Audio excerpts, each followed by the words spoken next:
All right, it is finally time for some Rumble weekend. Been wanting to do this for a little bit. This is actually the first Rumble weekend of the new PC. I did a quick test run, and things seem to be, well, pretty nice, as you would expect from from a computer with parts, I don't know, 12 years later. On the side here, and how you guys doing today? Hunt, Ren, I see you guys. People on the YouTube side of things, how you guys doing? On the side here, I am trying to get a good IV'd or terrible IV'd Dialga in Diamond. You know, Dialga, Diamond Dialga, Pearl Palkia. If you know, you know. It's been a weekend for me. We'll go ahead and talk about it later on, but you know, for now, let's go ahead and hop into it. Need to move my mic a little bit. Pichu, how you doing? Pichu, you're redeeming an eat egg in this economy? How the fuck? No. If I tell anybody to eat an egg, they're gonna go bankrupt, dude. The price of eggs these days?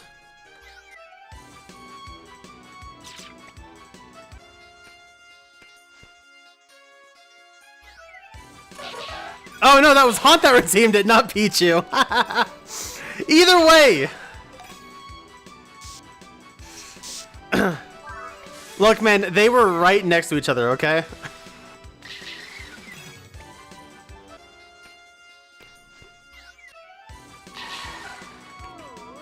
Like, sometimes it's not. As a matter of fact, I don't know why this keeps happening, but all of my Better Twitch TV settings, and I think some FFZ settings too, get reset every time I restart my computer.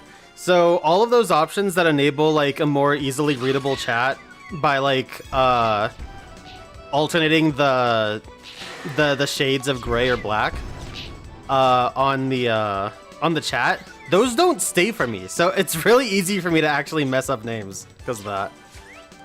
I try so often to try and get it to stick, and it just doesn't. I don't know why. You know, one thing, I don't know why. It doesn't even matter how hard you try.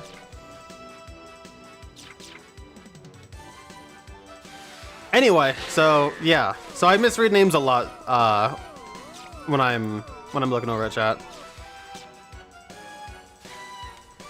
Anyway, as you can tell by the lack of audio stutters, this game is actually running at more or less full speed.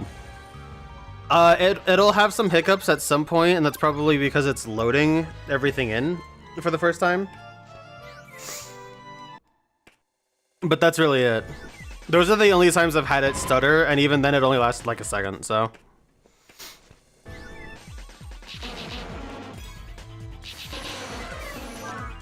Anyway, to finish my thought about the egg situation, no, I will not be telling people to eat eggs right now. For the safety and benefit of us all, because we're all hurting out here. If from this point on until things have gotten better, eat egg is now a flex of your wealth. If you have the power to redeem eat egg, then that means you're just swimming in moolah, obviously. Or you're like me and you work in a restaurant.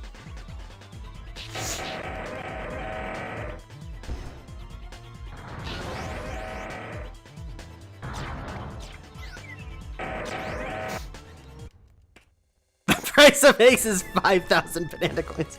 That's true. That is true.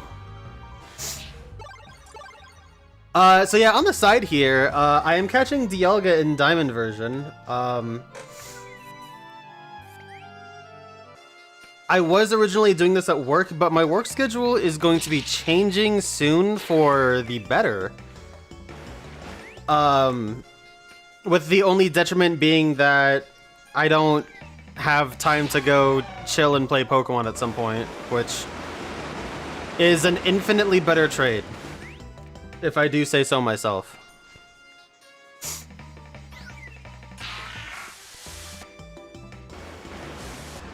And anyway, I'm also doing this at the point, at the story point too, which is kind of obnoxious because I have a bunch of dialogue to master every time I catch it.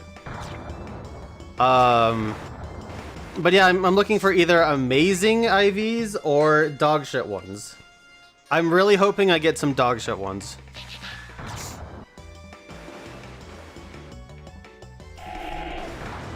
I also still haven't uploaded anything from NostalgiaCon that happened last weekend. And I see you, Ren. I just... I'm stalling for something to say about it, okay? Yeah, I still haven't uploaded anything from NostalgiaCon that me and Toast went to last week. Which kind of sucks because I have a lot of cool stuff I want to share.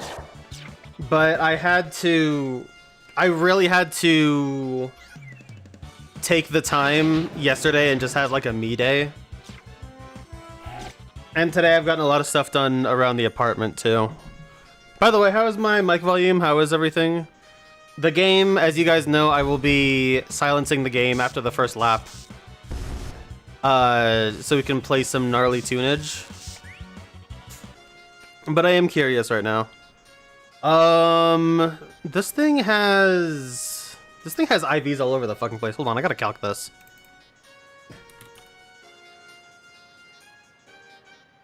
Uh, 125, 142.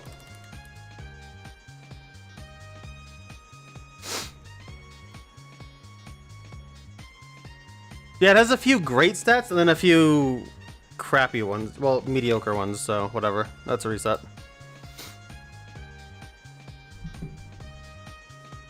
Touch quieter than usual? Yeah, I'll turn myself up. Alright, how's that?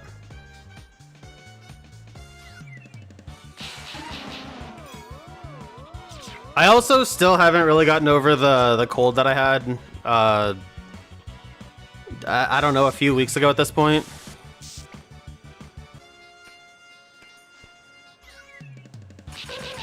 So, like, I've still kind of got a lump in my throat, it feels like, so... I'm also not exactly directly looking at the microphone as I often do, because I keep turning my head to the left to look at this stupid fucking DS. Jesus Christ, dude, even restarting a Gen 4 game takes a goddamn age. So, like, right now,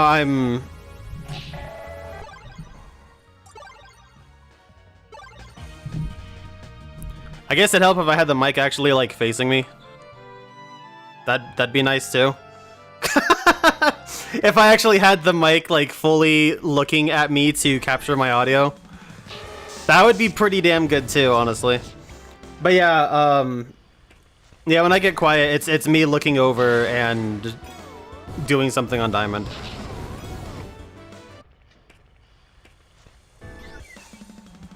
Which, by the way, I have still not found a shiny Pokemon in all these playthroughs. In all these fucking playthroughs I'm doing, I still have not found a shiny Pokemon. And I don't even know how many games I've played through at this point.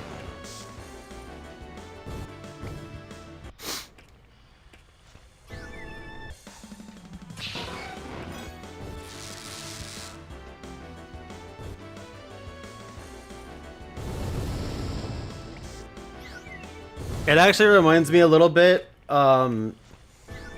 for you guys who were there, for those who know, when they released the Pikachu Colored Pichu event, I still had my, I still had a Gen 4 game. I don't know which one it was. It might have been... I don't think it was Pearl. I don't know what happened to my Pearl, but if it was Pearl, then I was using that. Or if it was Platinum, I was using that. But when they were doing the Pikachu Colored Pichu event, I restarted whatever Gen 4 game I had a fuck ton. So I could get to the point where I could actually where I could start farming the events at the time, so I would constantly reset the game. Get to the point where I could unlock mystery gift. And then, ooh, wow, that was fast.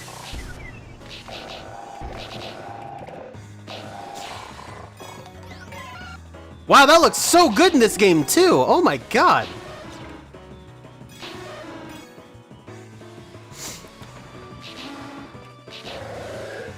Okay, I'll tell the rest of the story in a second. Oh my god, that looks so cool.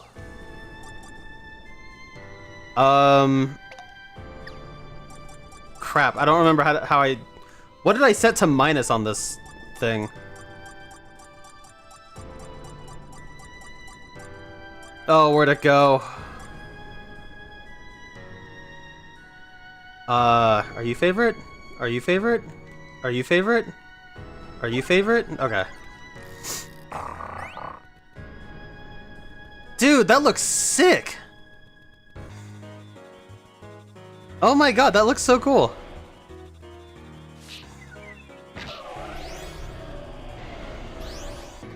Oh look, good luck Raikou.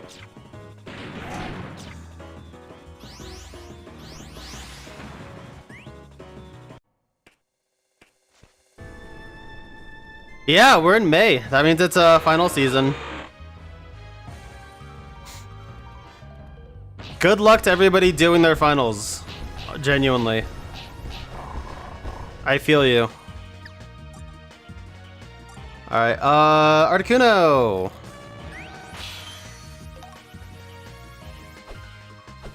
Is so slow. Oh my god.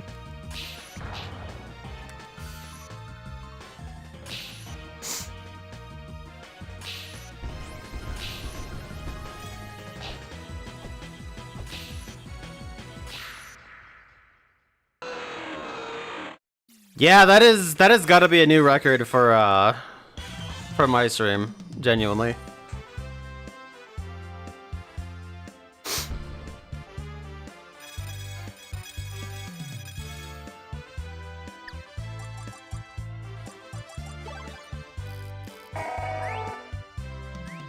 All right. I don't know how to clip on YouTube, but I'll try to do that at some point too.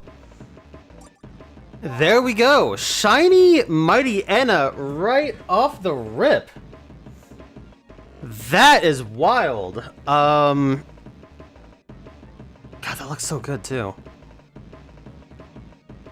right, let me go ahead and save the screen cap with this really quick.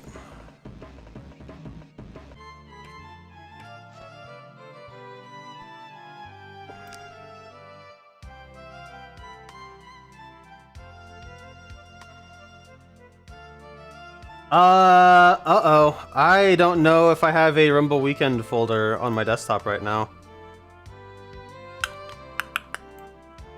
Maybe perchance here? Rumble? Okay. No, is that it?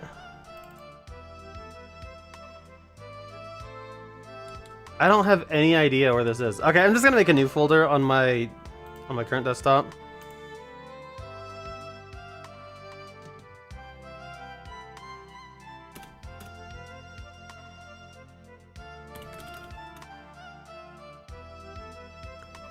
Okay.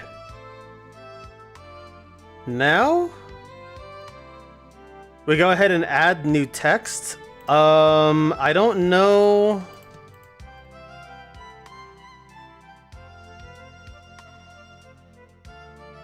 Actually, I wonder, do I have the Pokemon font installed on this? Damn it, I have to go grab that again. Okay, I guess we're going with the good old Kingdom Hearts font.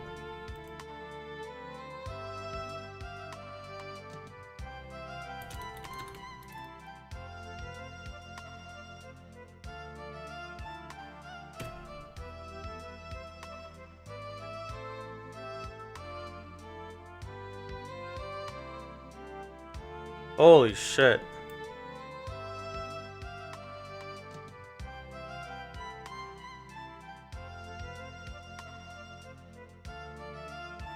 Yeah, the size does not need to be 256. How about 30? Okay, that was... Okay, how about 50?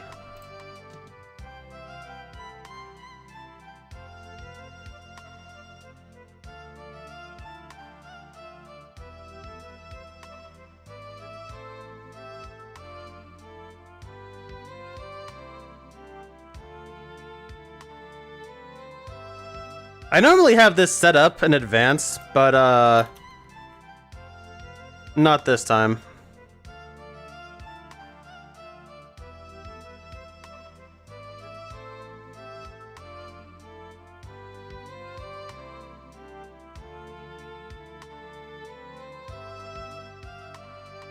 All right, cool.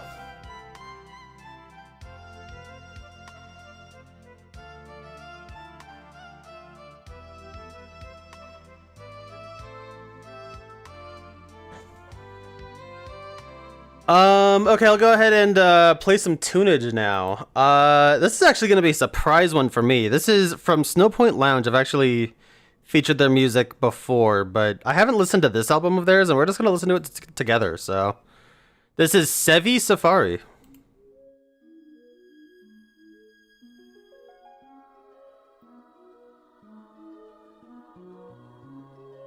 And let me know how the volume is and stuff from this point.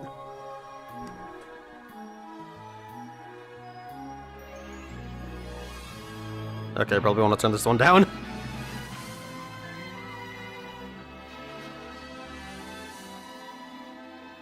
Okay, there we go. Alright, let me know how the volume is.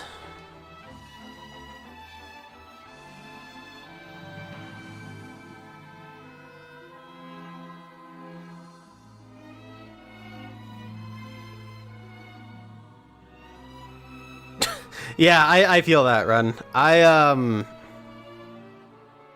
My last semester in particular was really tough. The last year was really tough. I really had to kind of headline everything and get people going to get the final project finished.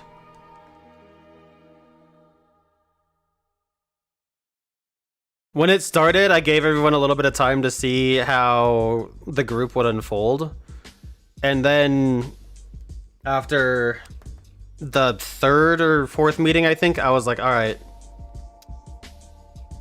I'll just take it from here. Because, yeah, I think we've all had to deal with those groups where just you have one or two people that just don't do a damn thing, kind of thing.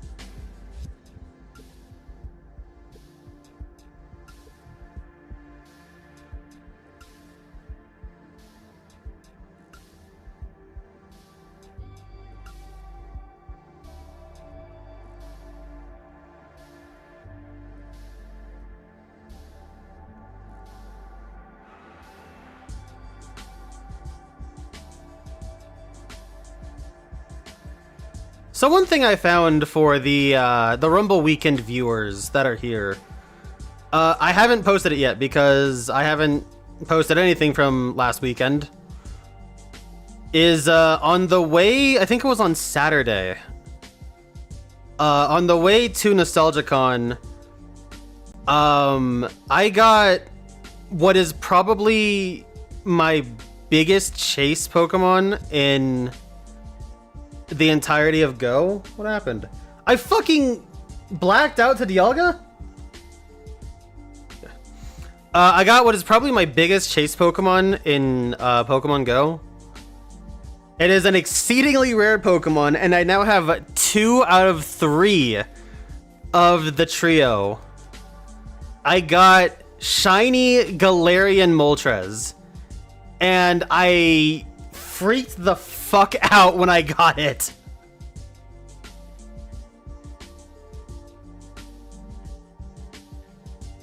I didn't even My only instinct was to screen cap it. I didn't get video of it or anything. I just was like, holy shit, holy shit. The only way to get a wild shiny Galarian.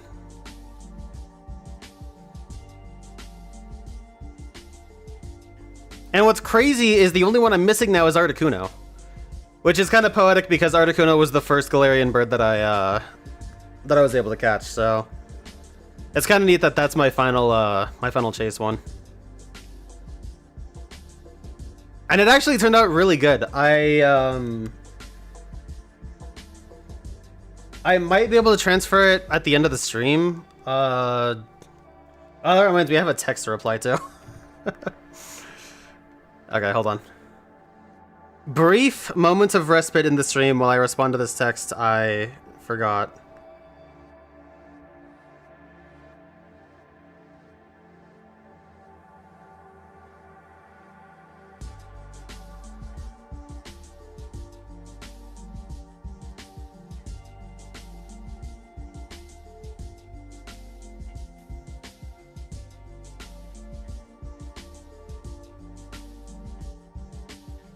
Okay, actually, I do want to see. Can I transfer it to home yet?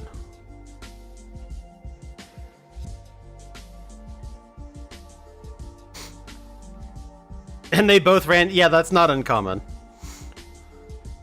It's rare to even see them to begin with, let alone to find a shiny one.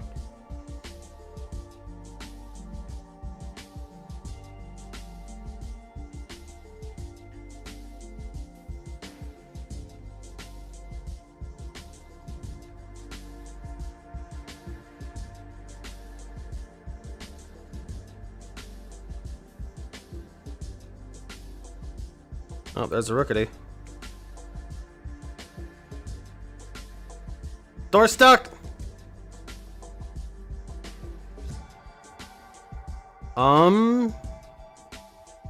There it is.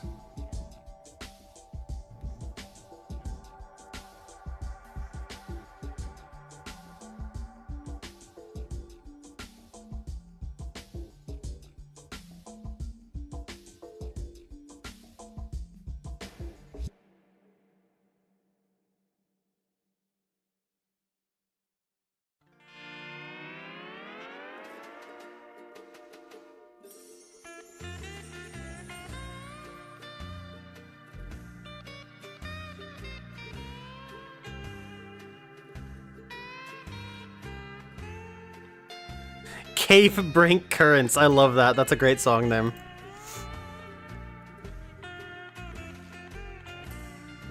Hey, Dialga. Great. Love that.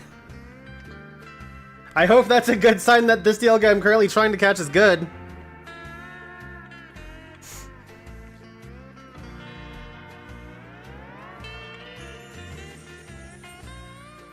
Alright, let's take a look. Pokemon Home, are we good to go? 1 hour till charged? Fuck you!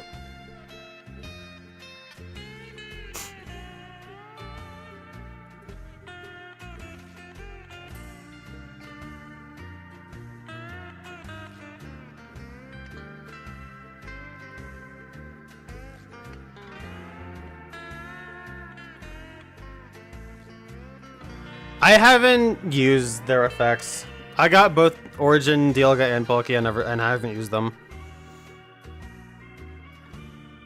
I'm not out for long enough to make use of it.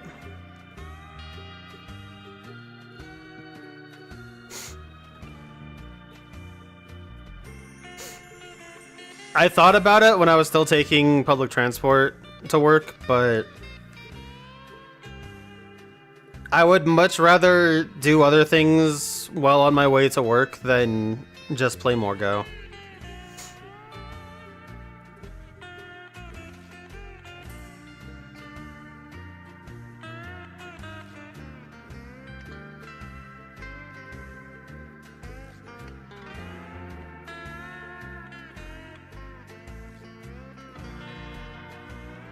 Can the snapback stop?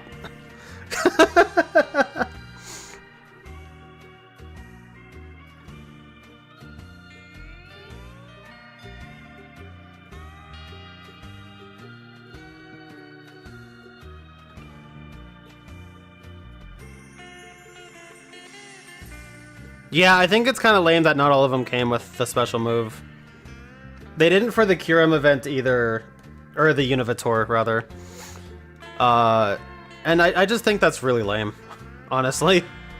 Like, you're already making it hard enough to get these special Pokemon. People are already going to be doing like 20 raids just to get the energy required to do whatever it is. You don't need to make it a chance to get the move too.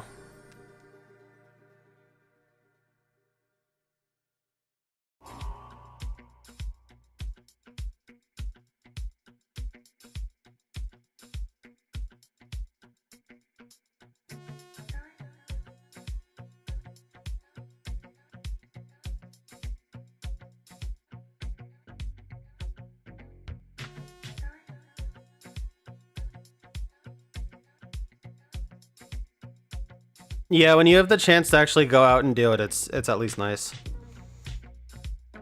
Like, kind of by where I used to live, there's just a massive... Like, it's a small little downtown, kind of comfy little area. But there's, for some reason, plenty of good go activity, and a lot of people end up going there for the tours. I guess it's because it's pretty centralized and there's a pretty clear cut on where the activity is. But it makes it really good. I started really using that after it became more apparent that it could be something that my brother and I could do together, was when I started doing it. I didn't really take advantage of it too much, except with Mallow twice? 2 or 3 times? When he was kind of savage into it with his girlfriend at the time.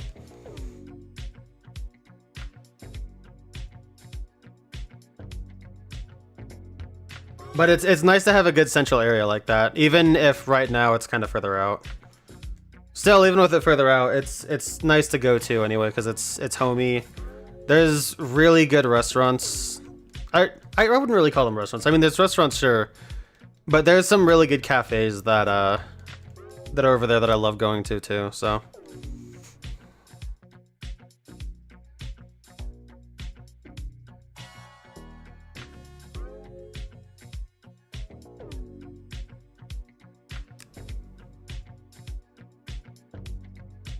Hey, Peter, how you doing?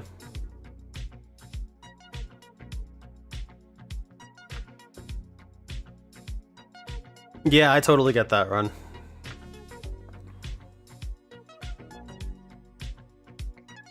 I have played Go through some pretty severe weather, I'm not gonna lie.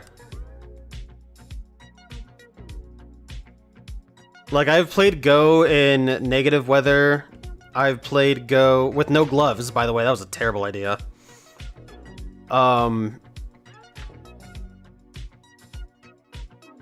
I've played Go in rain. Hey, Lugia, that's cool.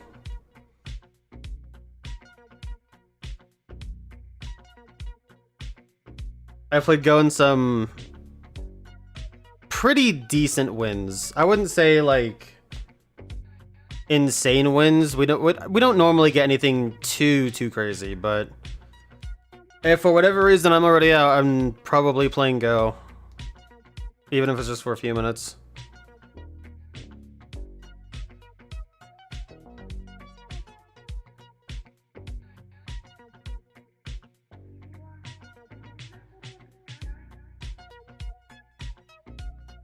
You had to dodge a car on the way home? Jesus fuck.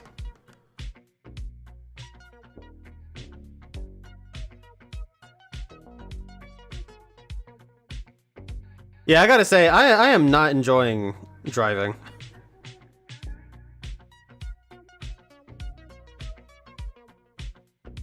A lot of people are, I mean, I've made my share of mistakes, sure, but like a lot of people, it's like, damn, dude. What's wrong with you?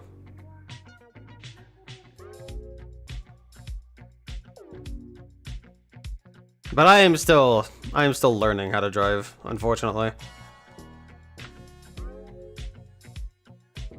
I've at least got an excuse. Some people.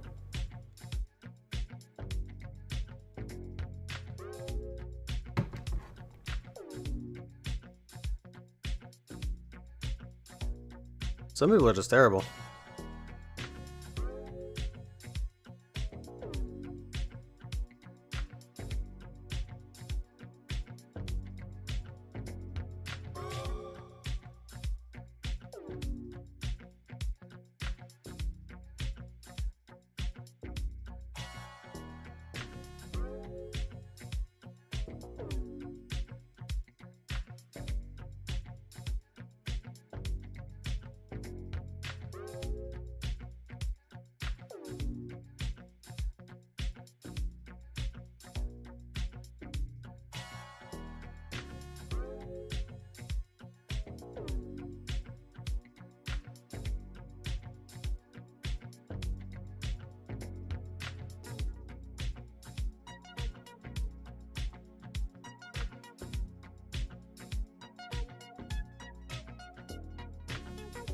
Oh yeah, so the story for the Pikachu colored Pichu. Yeah, so when that event was going, I was resetting one of the Gen 4 games a ton, so I could get to the point where I could get Mystery Gift. I guess it took about like an hour. I remember it taking around an hour, hour 15, maybe hour and a half, depending on how fast I was. Because you have to beat Rourke. So you have to play the entire game up to Rourke. Or rather, I guess up to the first double battle you do with Dawn or Lucas against the Galactic Grunts.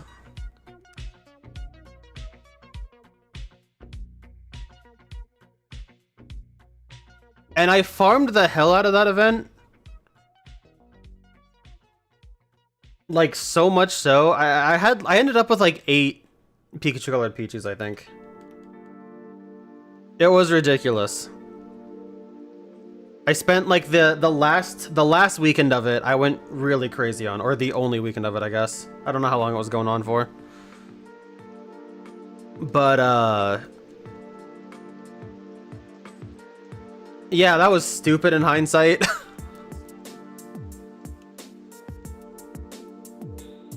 I mean, like, now if I really wanted to, I can just load up on my modded 3DS Diamond, Pearl, or Platinum and just DNS exploit it, but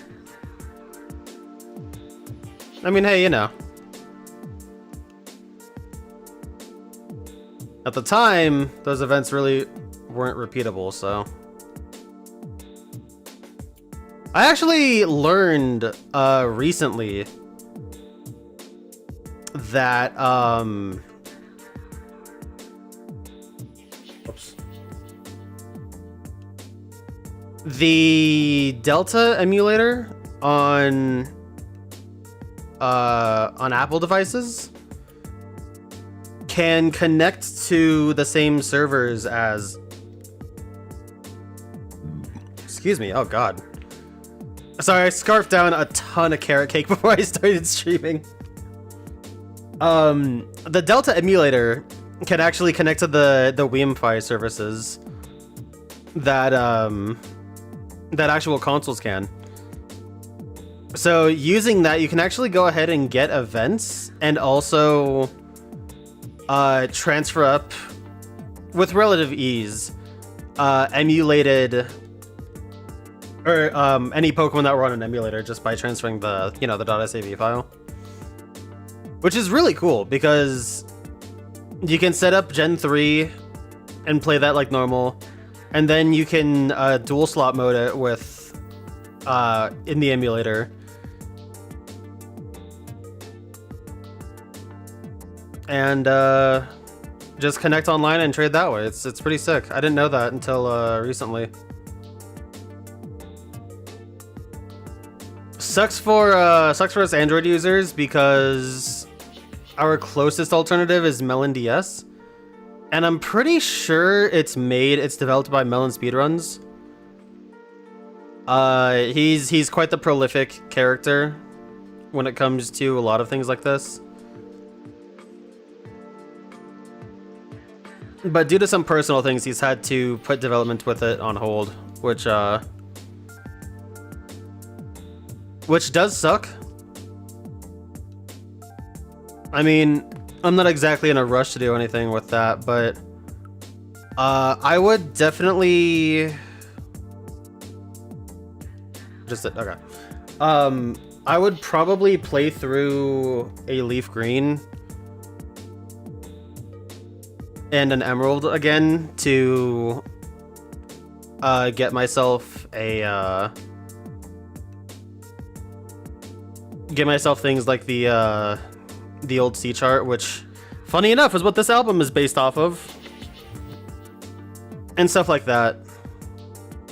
Because I do have a DS flashcard, but I first off don't even know where the hell I put it anymore. That's lost somewhere in the move. But I was also having difficulties getting anything to work on it. It must have been an earlier model because it was having a hard time even reading my small SSD cards. I think I tried to partition a 32 gig SD card to have a 4 gigabyte section, and it still wouldn't read that. So I'm gonna have to at some point get a flash card anyway for my DS. But even still, that's the only real easy way to get that going on a Game Boy Advance game, is to use a flash card like that. I don't have anything like a Game Boy cartridge reader. What is that one that came out a few years ago called? Does anyone know? It was pretty sleek. It had like a clear shell and was pretty small in form factor. Does anyone know what the hell I'm talking about as far as a consoleizer goes?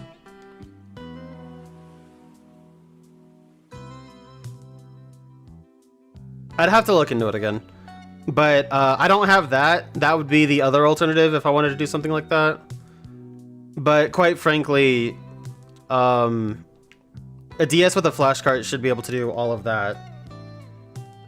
And modify data and stuff like that.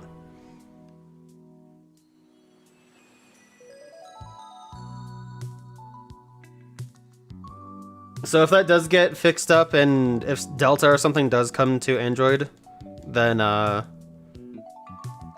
guess I get to put my happy ass through another Kanto and Hoenn playthrough. Again.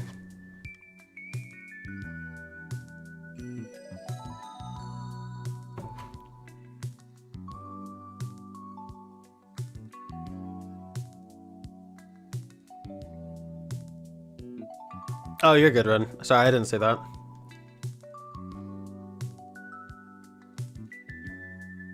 How's the weekend been? It's been pretty good. Yesterday, I got so much fucking sleep. I got so much sleep and I still woke up tired. I woke up pretty early today, though. I didn't mean to. I just, after like 8:30, I just couldn't go back to sleep early. And then today, I got a lot done around the apartment. Not as much done as I would have liked, but I wanted to not only do this, but also, you know, enjoy the weekend a bit. Oh, cool. Nice crit, Infernape. Awesome.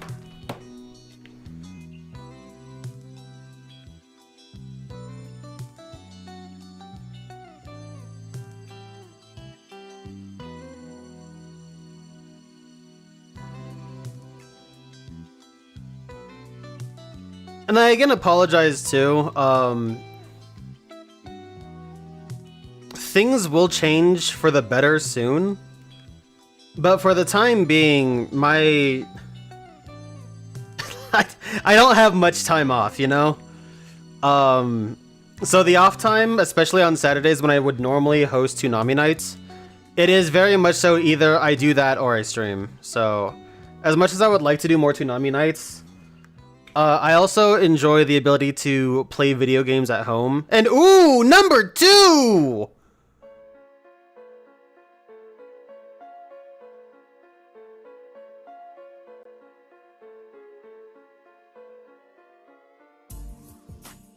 Can I get a... Damn it.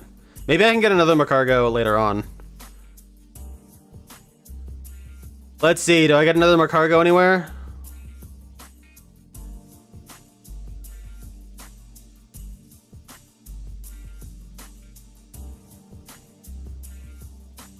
Maybe. I would love to get the comparison. That would make me so happy.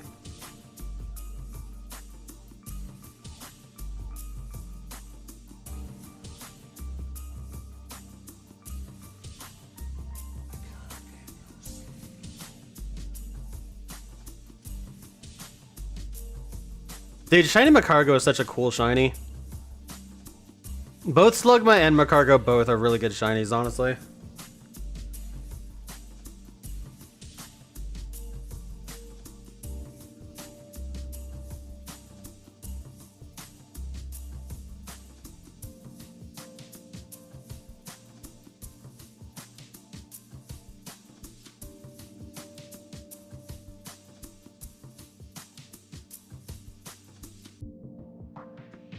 All right.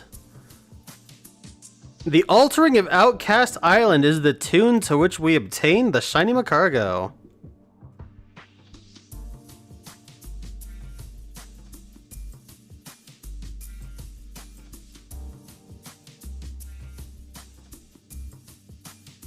Oh my god, look at that, dude.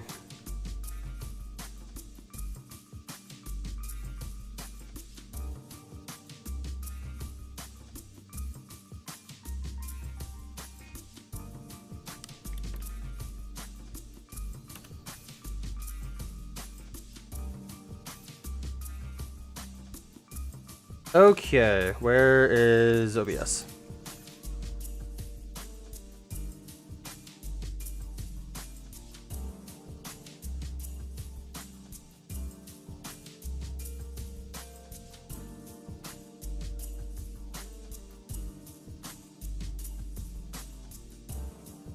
Something else, now that I'm looking at this,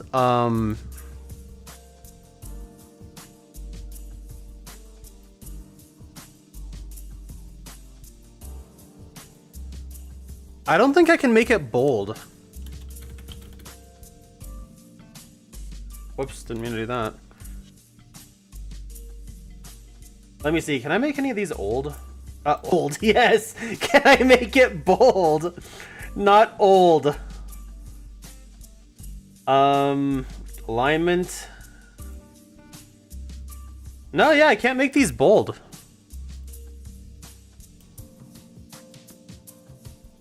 Oh well, I guess. Can't do anything about that.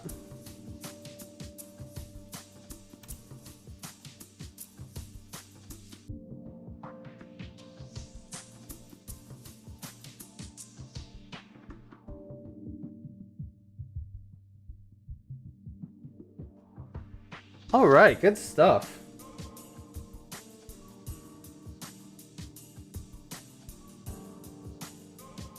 Taking a break from Monster Hunter, you don't want to risk burning yourself out, so trying to take it easy. Peters, how are you enjoying Wilds? I'm not gonna lie, I enjoy it, but as much as I want to try and get the decorations I want for my set, I don't really feel too inclined to play. Like, I want to check out the this Blossom Festival stuff and do Arch-Tempered Ray Dow. But it's just, I have the same problems with it I do in World. It's just as simple as that.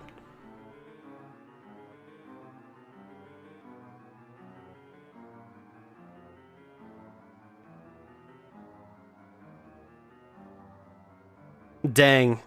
Yeah, nobody said Pog. When I said number 2, like mid-sentence, no one was pagging. Nobody was using code LinksWord10 at Pogger's shop, you know?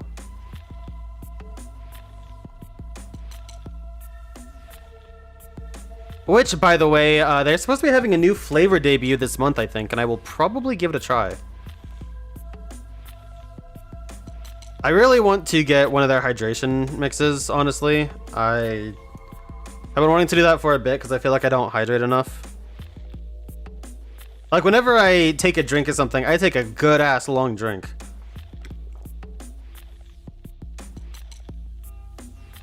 Hell, even just that made me think of doing that. But especially at work, I only have however much... Like, tea isn't super hydrating, you know? But I only have however much water I bring because... I don't like the water we have at work. So I kind of have to be careful about the water I have, so I don't drink a ton of it.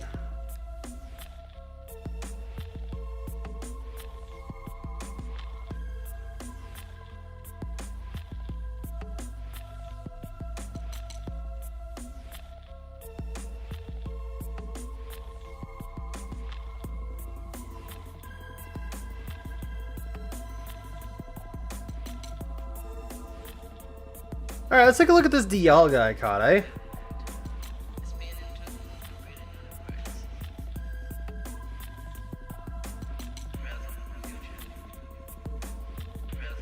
Brave Natured again.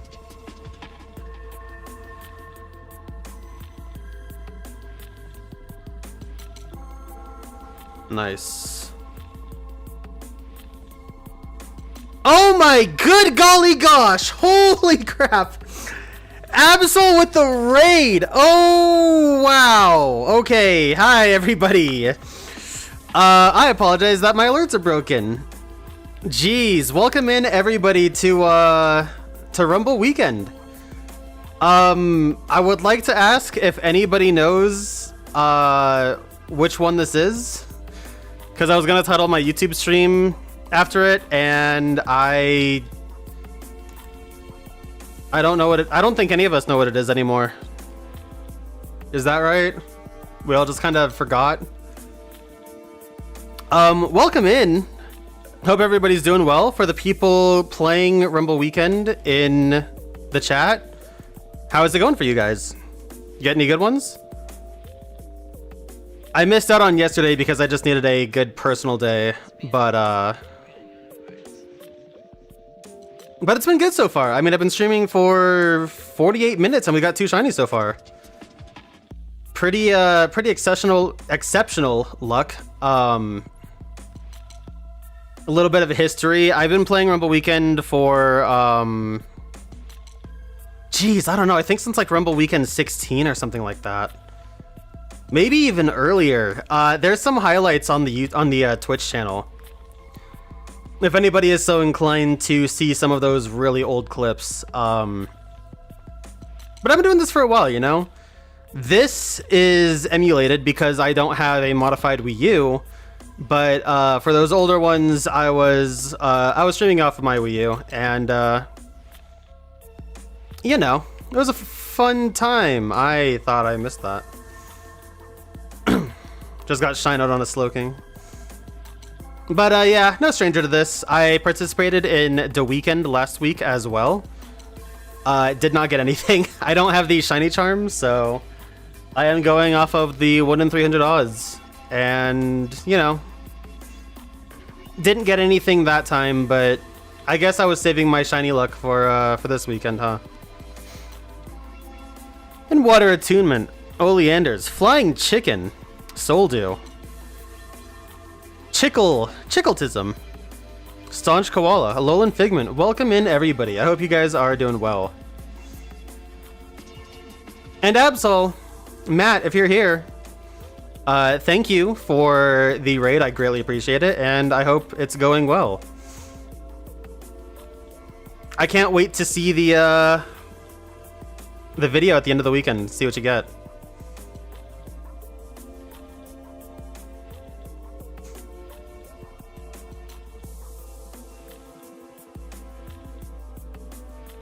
Played for about 4 hours and got 1 so far, and it was a Magikarp. I feel it, man. I have had droughts. I think my longest drought was like 6 or 7 hours. It was over 2 different days, and I don't even remember what ended it. But that was pretty painful. That's happened a couple times, actually. Also, on the side here, I am looking at Dialga in Diamond, trying to get one with good IVs or terrible IVs to transfer up, because I think terrible IVs are very funny. No real reason other than that, you know what I mean?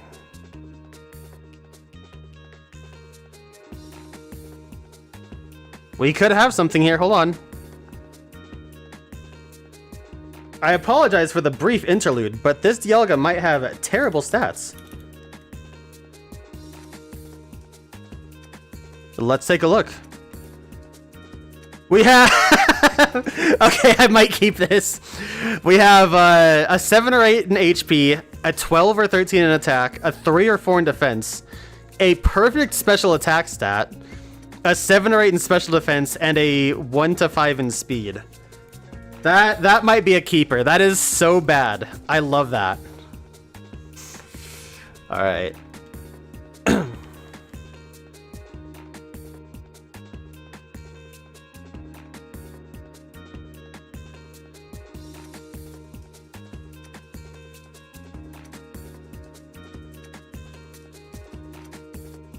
No.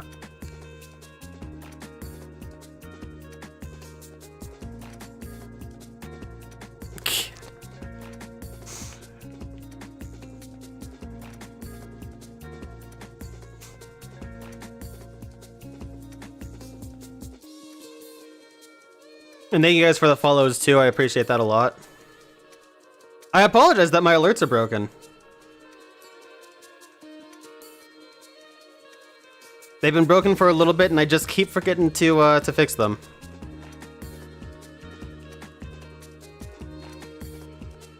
Actually, funny enough, I think they work on my end screen.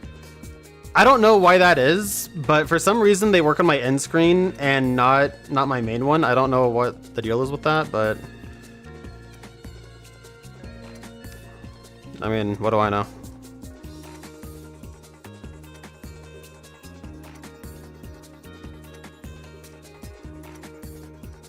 Run me after the stream. I don't know when it'll end. Maybe if you just leave me a message, then I'll just make sure I don't check it until like tomorrow.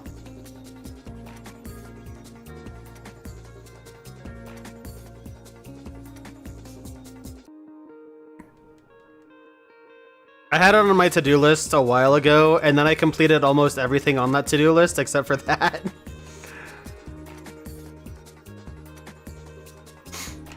Adulting's hard, dude. What can I say?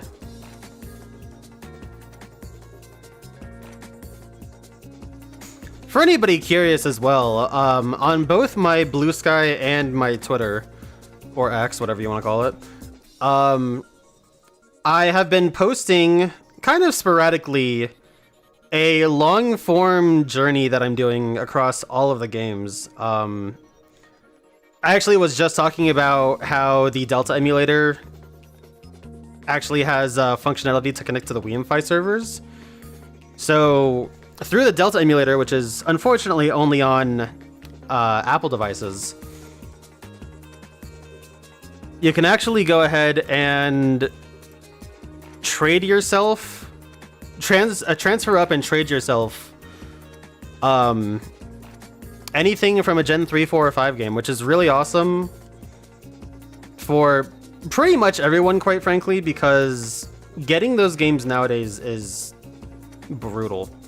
Last year I was looking at getting a Platinum, and I got a good deal on one, but it took like 2 months of searching, or maybe it was like 5 weeks. I think it was 5 weeks. And I got it with a copy of did I get a copy of White? I think I got another copy of Black. But it was a pretty good deal nonetheless. And I didn't have a Platinum. I lost my childhood Platinum at some point. Maybe traded it in, I don't know. But regardless, nobody should have to pay you know, a minimum of 80 to experience an older Pokemon game. I mean, let's just keep it a buck. So the fact that it can connect to Wiiware and help kind of bridge that gap is really awesome. But I've been going through a long scale journey. I've finished Coliseum and XD. Not exactly finished with XD because I might be doing some extra runs of Mount Battle. Finished Sapphire, Emerald, 2 playthroughs of Fire Red. Just playing through all of my physical games and trying to get all the cool stuff that I can. You know, when you think about it, there's a lot of really interesting and unique stuff in every game. You know, like in-game trades, or the special one-time Pokemon, or even in the case of things like Heart Gold and Soul Silver, the Apricorn Balls and stuff like that. Oh, that's really cool. And I'm sure as hell not getting every permutation of every Pokemon in an Apricorn Ball, because that's psychotic. But you know, I am doing the cool stuff where I can, getting the events through the DNS exploit and doing in-game trades, trying to get some cool things from like Pokemon Box, like the False Swipe Swablu and the Payday Skitty. Which, fun fact, Skitty still does not get normal access to Payday. Only way is through that Pokemon Box event.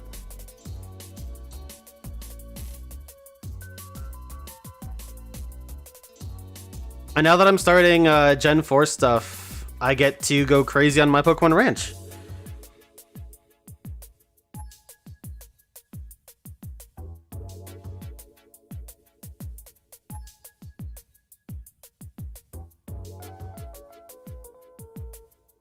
That works on, thanks.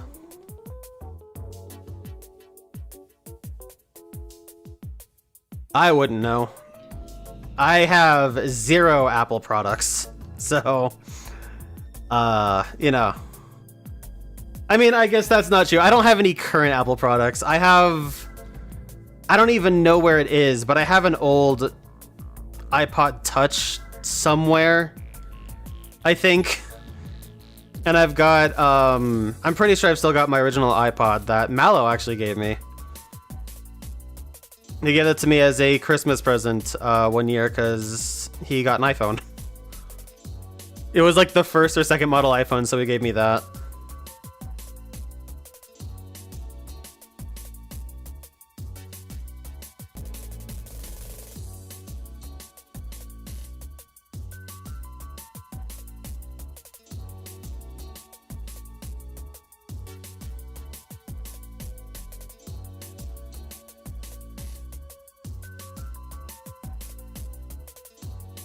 Whoops. Oh well, guess we're doing Rocky Cave again. The order that I'm doing them in is pretty standard. I normally try and do the weekend edition strictly with the Gen 2 and 3 Pokemon in advanced, and I'll use my actual Wii U if I'm doing the vanilla encountered Pokemon, I guess you would call it. So maybe tomorrow I'll hook up my Wii U and we'll do the EX mode instead of GX.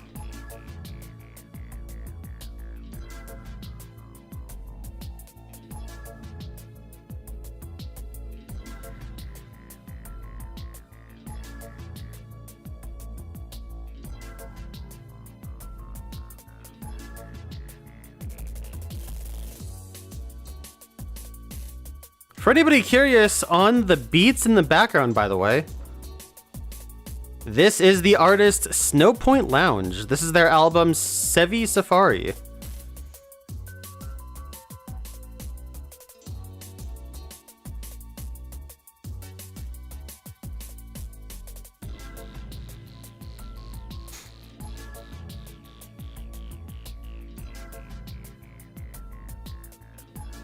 But yeah, I would say the order that I'm doing things in is pretty bog standard. I would venture a guess that most people do it this way. Left column first, then right column. Either that or top left, top right, middle left, middle right, bottom left, bottom right. I don't see most people doing that though.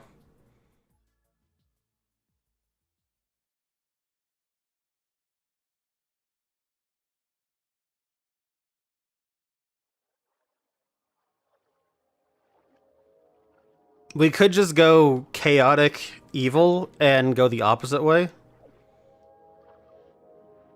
Nah, that would destroy me. That would be so weird to do.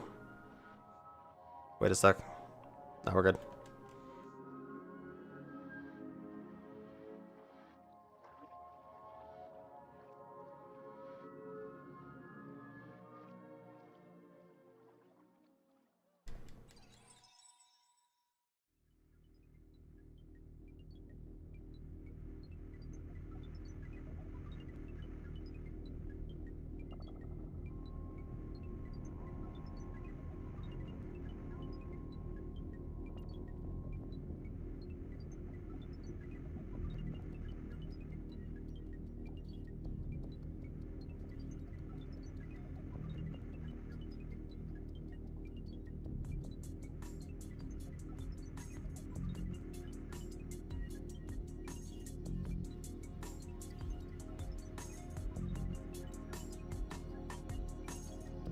I feel I should also say, I am not a huge shiny hunter.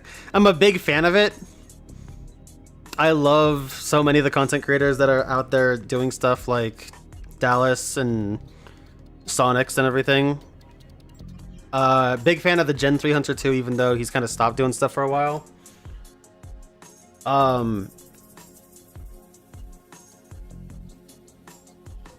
The most I've done, quite frankly, has been in Scarlet and Violet. I actually just recently completed getting all of the Vivian patterns shiny. Really fun quest for the most part, except for the plethora of Hoppip that I got, Hoppip and Jumpluff. Really fun, but yeah, admittedly, oh boy. Only really do a lot of shiny hunting either in games with the reduced odds or this. And I mean, even still, this game, even though it has 1 in 8192, with how many Pokemon you see, it doesn't really count, you know? I'm actually not done with my Vivian quest either. I will be doing more Vivian hunting, maybe soon. Maybe as like a late night stream here or there. But my next goal is to get them in all of the matching balls that they have. So a lot of them like the elegant pattern. Just because there's so many like purplish pink Pokeball types.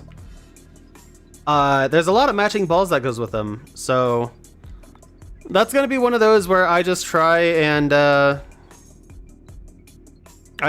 them all, just because I like that Pokemon that much.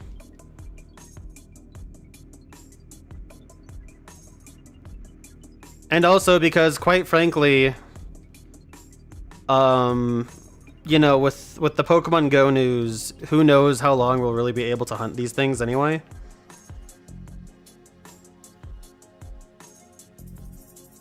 So why not enjoy it while we still got it, you know? Same with Game Boy Mark Pokemon. If you got the means for it, do a good playthrough of a Gen 1 or 2 game. You know, maybe you get a shiny for it, or you know, you just have a good time.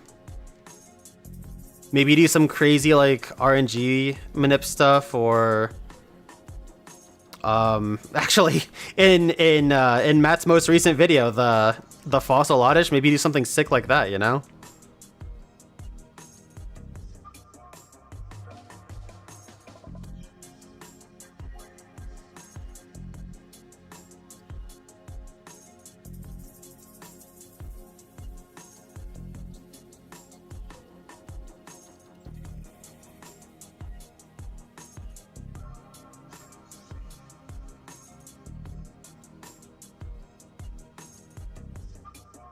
Did you actually hunt, or are you just joking?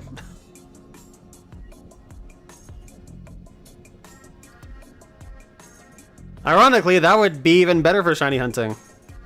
Think of how much time you could just chill in bed or on the couch or something and just like grind out resets, you know?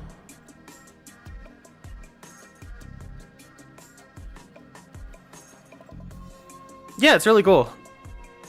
I've followed a few people that do interesting hunts like that. Like, there's one guy that went and programmed a full Lugia event in a Gen 1 game.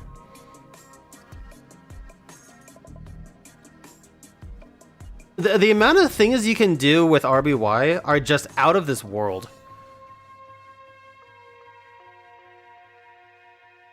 I mean, I guess that makes total sense. It has Ace, you know? If any game has Ace, then of course anything you do in it is out of this world. I mean, I'm pretty sure a lot of us saw the GDQ Ace exhibition where, you know, in Ocarina of Time, they just completely went mental on that game.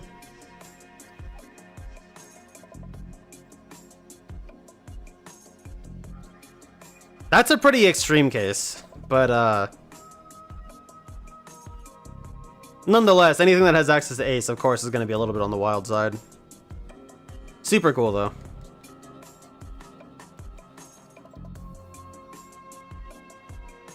Damn, Mewtwo? I don't think I've ever fought Mewtwo. That's super cool. At least not in the cave. I fought Mewtwo in the arena, but not the cave.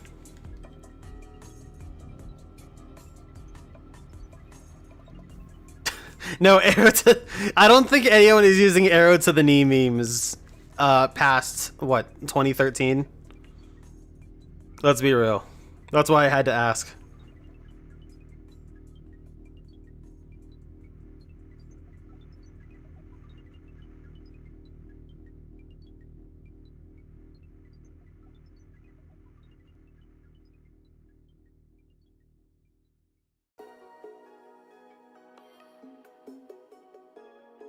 By the way, how's the music volume? Folks in the chat. We all good? Nice and voluminous. Am I too loud? Am I too quiet?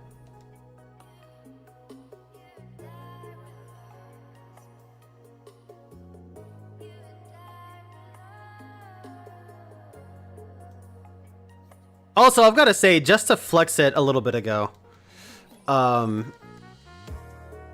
last weekend I got a shiny Galarian Moltres in Go, and that was my chase for a really long time, so I'm really happy to have gotten that. Considering that the Galarian birds are not obtainable really any other way. I mean, you know, they're obtainable in Sword and Shield, but they're shiny locked and they come at the specific level. The fact that their first wild catchable appearance has been in Go is crazy, along with the fact that that's their first shiny release too, outside of the events. I'm quite happy to have gotten a shiny Galarian Moltres. Moltres is my favorite, so.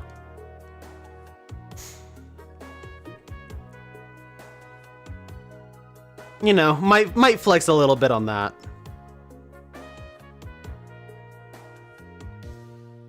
Did you do a lot next time? That's sick, dude. I didn't know that. XY is when a lot of people did that, with the hordes and the friend safari and stuff like that. With the reduced odds and everything kind of coming together like that, I think it was the first time people felt like it was really accessible to shiny hunt.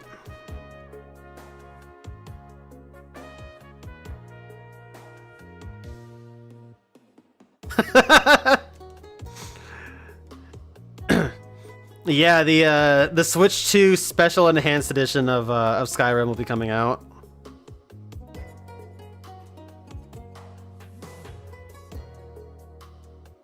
You know, the Switch one introduced the Breath of the Wild armor set, so this one will introduce the Tears one.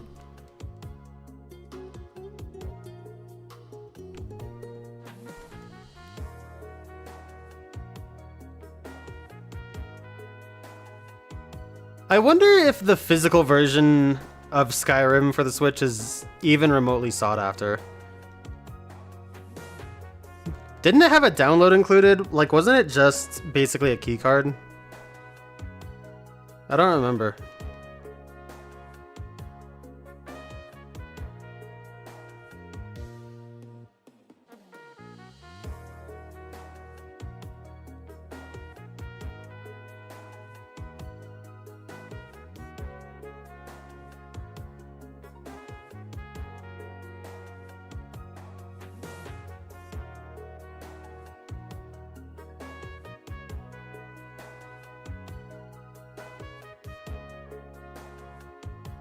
Oh yeah, chain fishing too. I forgot about chain fishing.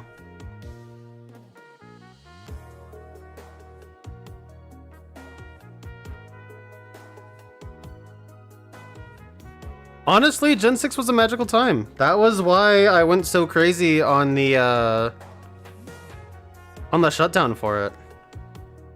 Like, sure, I had a couple things going. By the way, for anybody that wants to see videos from the shutdown last year of the 3DS and Wii U servers, I have plenty of those. If you go check my check the uploads on the Twitch side of things.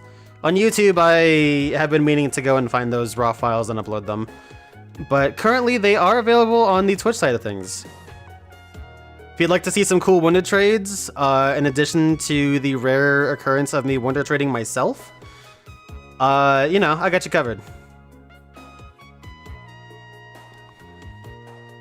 But yeah, Gen 6 was really fun, honestly. It was the last time me and all of my friends were playing Pokemon together. We kinda did for Sun and Moon's release. But after, like, we all went to go get Sun and Moon together, but we weren't really playing together. We didn't really keep each other updated on stuff. It was also late enough to where I had my Discord server up, so that was already after I started streaming and all that stuff.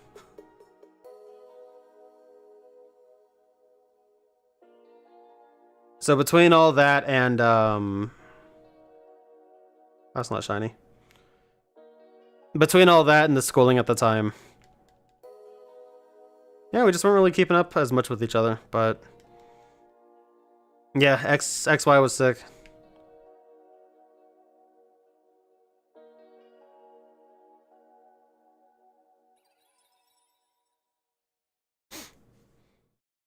Got a shiny box? Nice.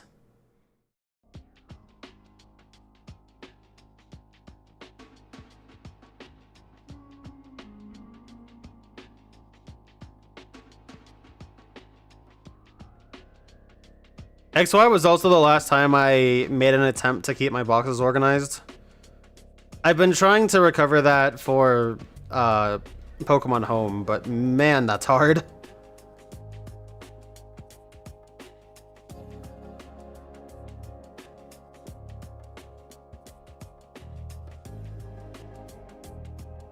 Would Monday still count as Rumble Weekend if you're Australian? Feel like taking a break? You can absolutely take a break. They call that overtime.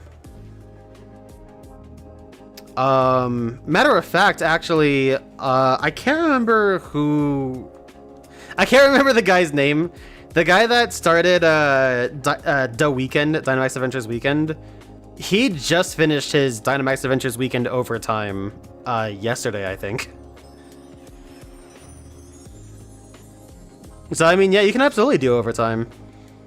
I think most people that have participated in an event like this have gone over a day or two, or even... I think it was Supreme Arcanines that ended up going like a week over in overtime for a Safari week.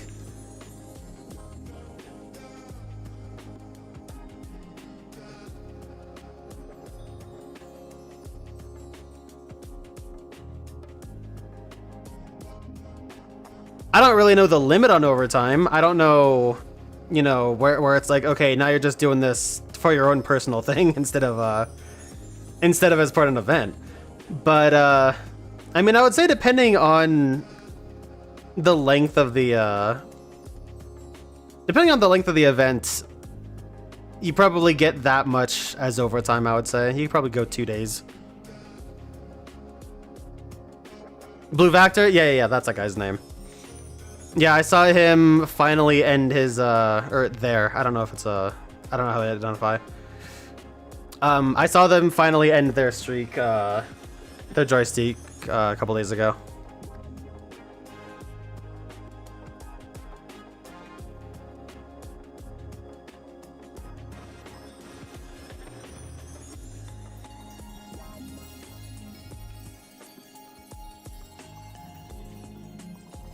Honestly, exactly. Exactly, Figment. Quite frankly, I mean,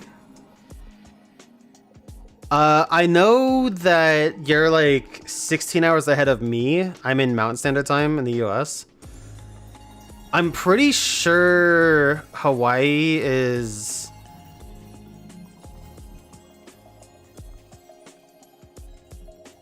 I think they're like 5 hours behind me, I think. Maybe 6. They're either 5 or 6 hours behind me. So I mean, if you just want to go by like Hawaii's time, why not go for it, right?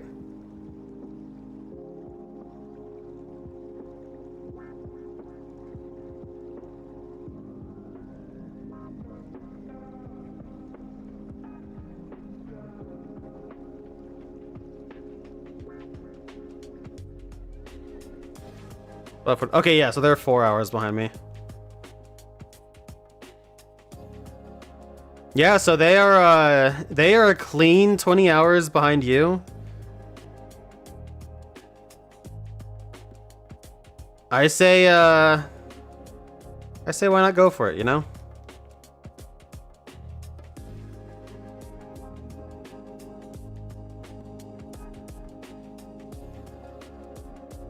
Boy, is that weird to think about time zones like that.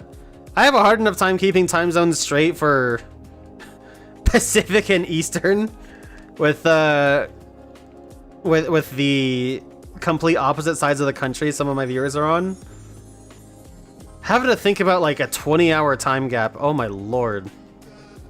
That would be crazy.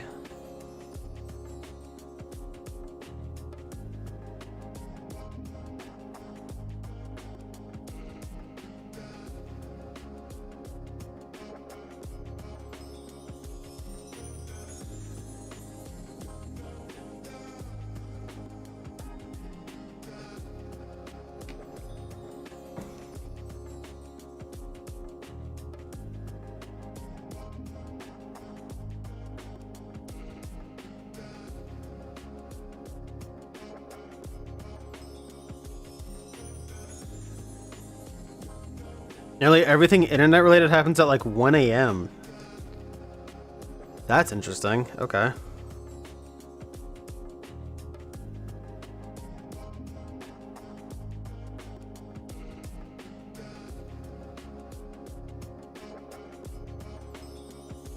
I know that for some game releases, excuse me. Some game releases have been timed to happen for, I don't know what it's called, but AEST, the Australian time zone. I think is it Australian Eastern maybe? I don't know. I know I've seen some people like ZFG used an Australian account to get Tears of the Kingdom a little bit early. Plenty of people did that for Scarlet and Violet, actually. I know that. And those have normally ended up being half a day earlier, even more sometimes.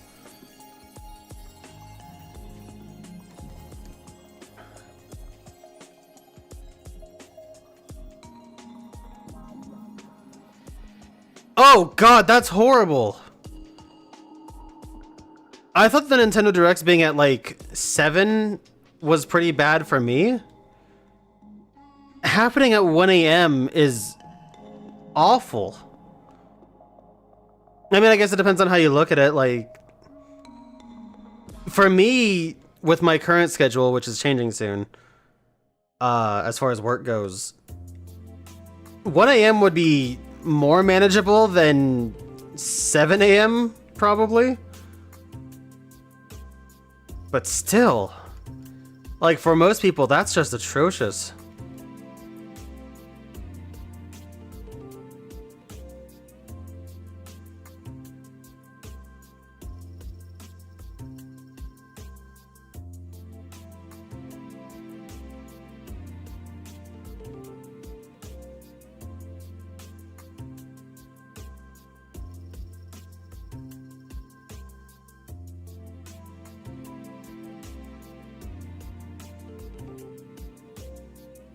Dude, your schedule is so erratic and foreign to me. I literally can't make heads or tails of your schedule, Haunt.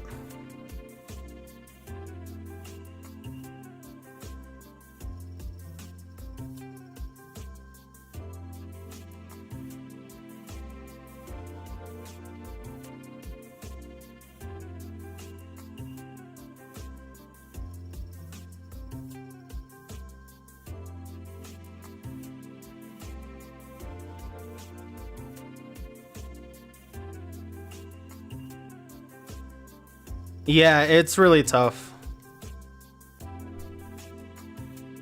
For things that are supposed to happen globally, like those Nintendo Directs or State of Plays, stuff like that, even game releases.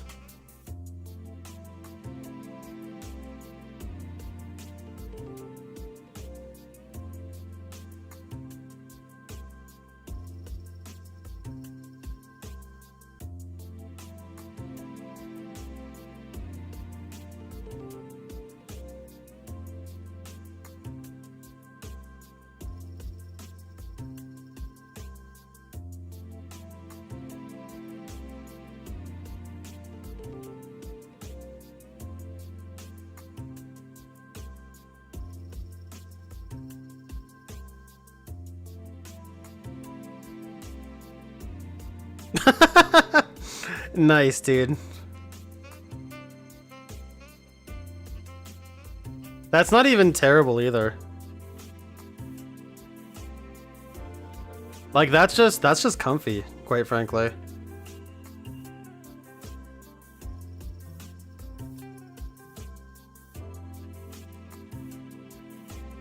$3 p.m. if lunchtime is based in America? Oh, that's sick. I haven't known that. I've known it to be the other way, not US centric.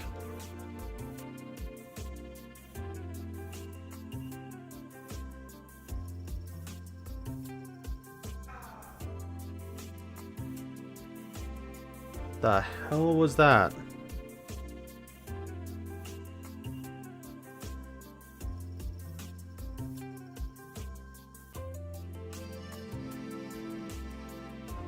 Yeah, UTC too. If I've known anything to be UTC time, more often than not, it's things syncing for online events like gotchas or games that have plenty of online proponents, like Monster Hunter Wilds, as an example that I just used earlier, or Scarlet and Violet's reset times as far as when raids are accessible.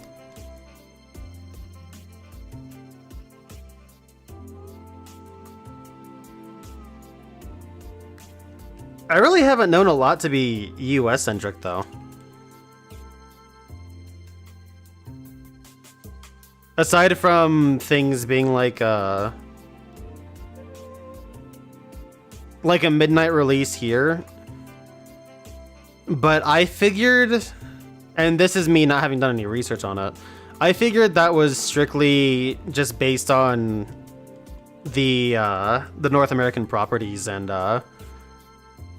whatever account you're hey, Fiona, cool.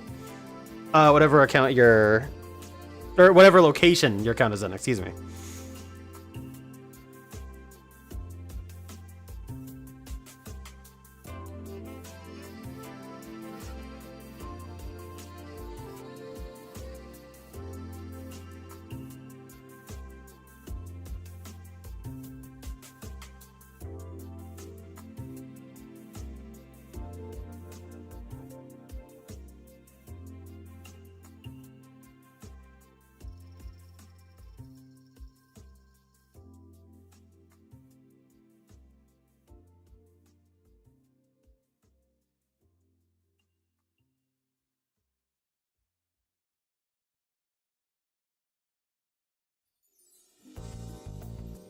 Oh, I see. I didn't know that. That's interesting. I actually did not pick up Sonic X Shadow Generations. Despite being a relatively big Sonic fan. I guess that's been waning as of late. But, yeah, I did not pick that up. I didn't know that was a US-centric release.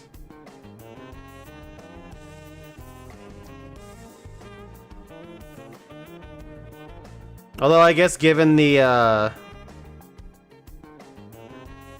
series proponents for the side of the world, that makes sense.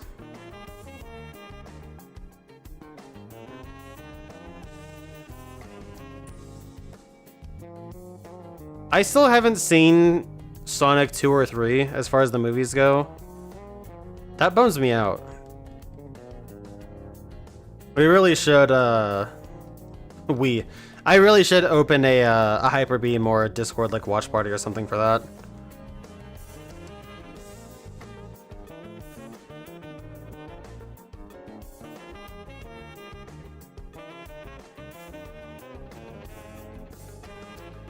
No, I might wait, Pichu. I saw that it's supposed to come out for the Switch 2 relatively close to its release, so if I pick it up, it'll probably be for that.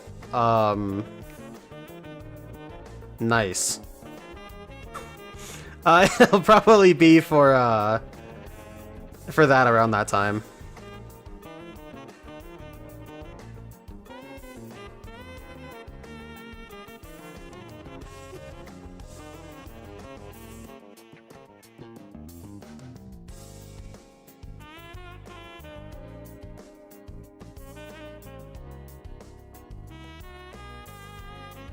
Hell, even still, it's probably not gonna be. I'll probably end up picking it on Steam at some point.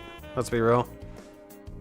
Steam will get a pretty good discount, and quite frankly, after pre-ordering the Switch and most of the Amiibo,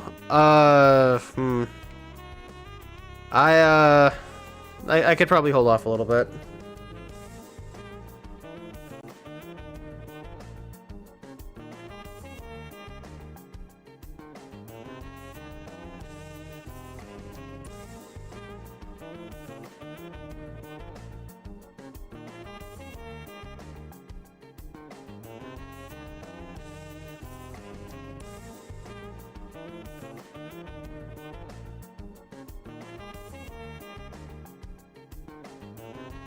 One of my dream shinies that I'd really like to get in Scarlet and Violet is a small shiny Noctowl.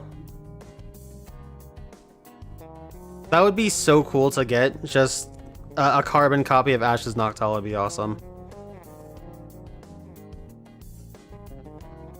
I've actually been watching on Pluto TV. They have up to the end of. Should I call it the end of Johto or the beginning of Hoenn? They have up to the last episode of Johto. And they just kind of cycle through from episode 1 all the way up to that. And so I've just kind of had that on as my background noise here and there. When I'm getting ready for work in the morning, or if I'm kind of just chilling. Just kind of kicking on the couch or something like that.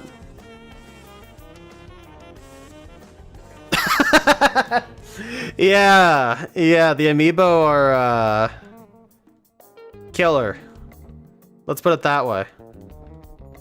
I don't even have all of them pre-ordered. I don't have the deck of Amiibo cards for Street Fighter. And I don't even know if Yunobo's Amiibo ever went up.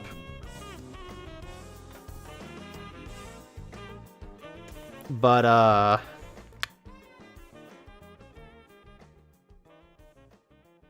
let me put it this way. Don't buy the Street Fighter Amiibo.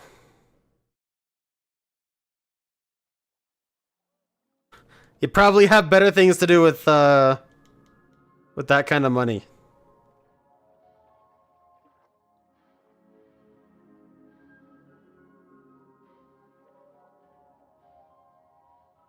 Like treat yourself to a nice dinner, or you know, buy a 3DS game. Or even multiple games at this point.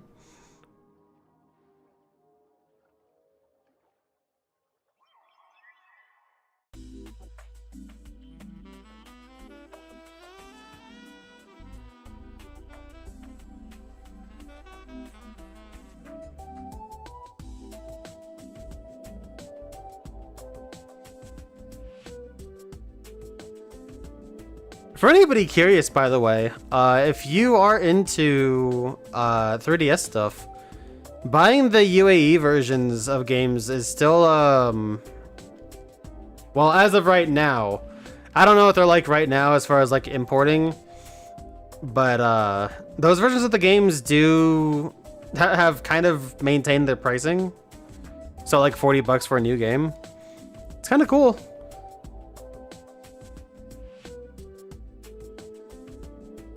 And if you're in North America, your 3DS can read them, so.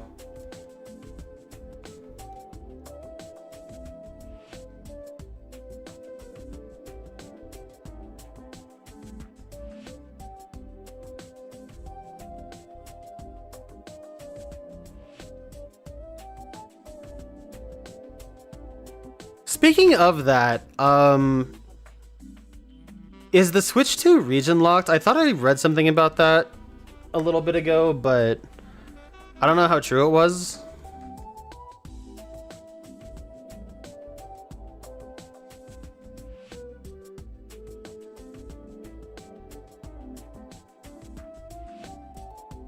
Hey Sunday, what's up? Damn, your name looks cool. Outer Space Paint? Dude, 7TV does it all.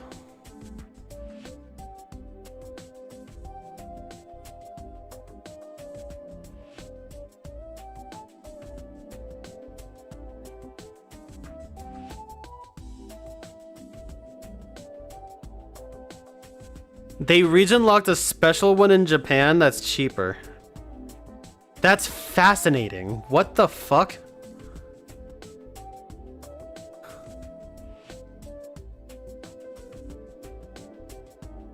So wait a second. You're telling me that they made an edition of the Switch 2 that's only functionality is to remove its region-free compatibility and make it cheaper? What kind of crap is that?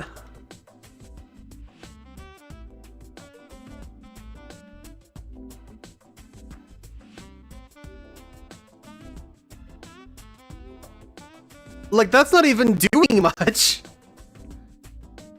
That's all software based. Oh man. I mean, like, I get it, given the current state of things. But, like, wow. That's kind of funny.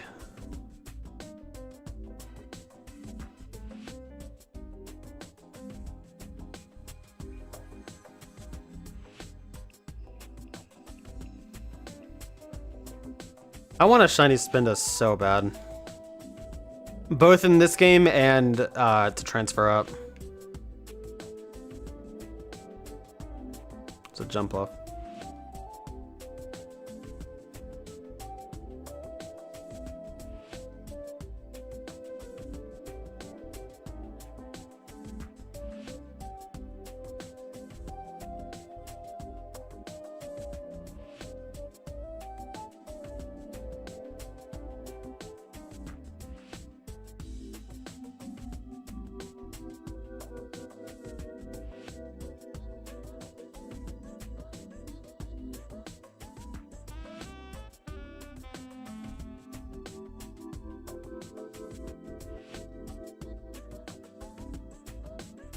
Yeah, I remember hearing about that for the PS5.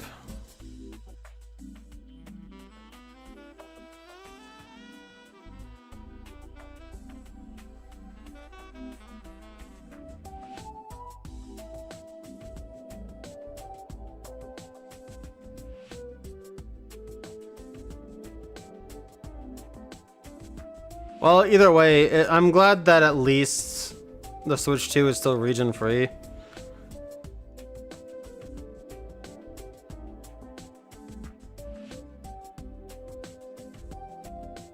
Especially because there's some really cool Japanese only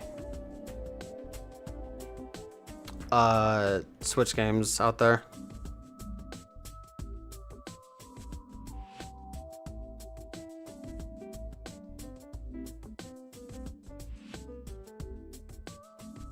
Nice, dude. Yeah, I'm still kind of on my Pikmin kick. Playing Pikmin 4, and actually, next week I'm probably gonna try to do the,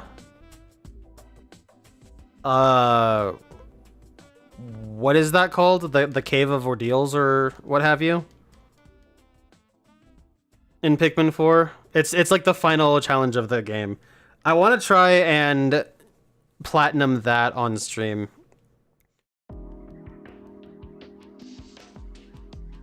And then that way I'll have really 100%ed that game, because Pikmin 4 was really fun. It was pretty easy, but it was also super duper fun. And at some point I will want to go back to Pikmin 1 and 2.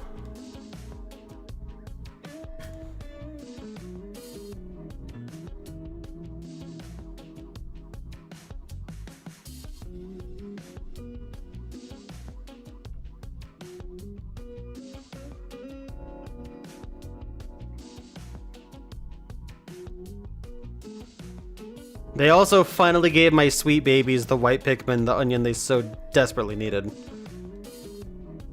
I was so happy to see the white and purple onions in Pikmin 4.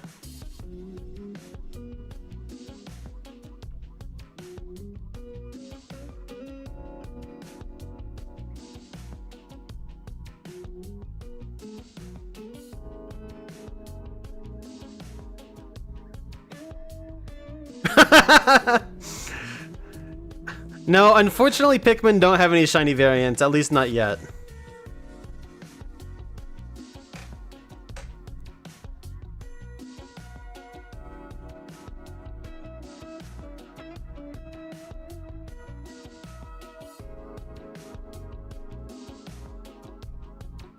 Yeah, I know of the one. I'm really happy too that GameCube mods are becoming much more common. It took longer than I thought it would, quite frankly. That was bad. It took longer than I thought it would for GameCube ROM hacks and mods to get to this point. But I'm happy that it's becoming much more widespread and a little bit faster than I thought it would too.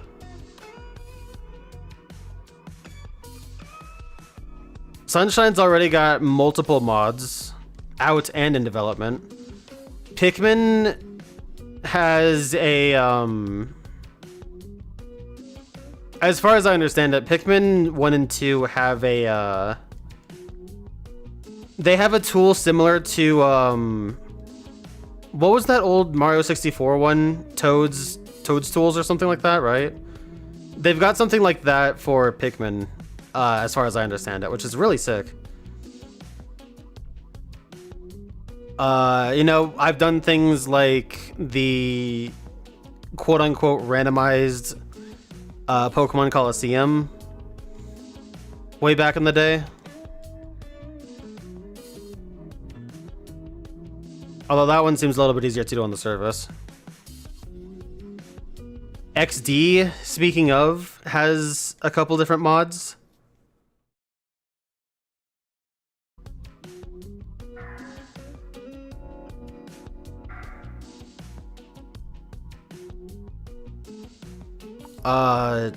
What else? I don't know what other GameCube games have some significant mods in the works, but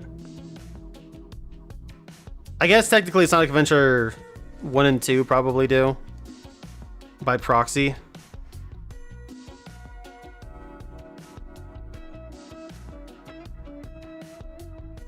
But yeah, no, it's something super awesome. Considering how, when I was still in high school, I was seeing some N64 stuff that was just barely beginning to really just be birthed, really. I kind of always waited for the day where mass GameCube ROM hacking became big. And we're really on the precipice of it, quite frankly.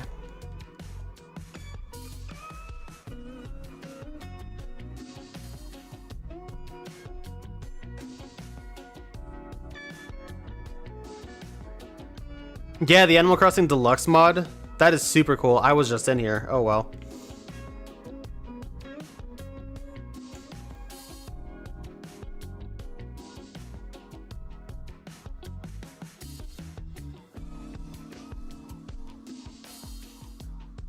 It's been really cool to see all of these things develop too, especially with the rise of decomp projects becoming way more common too.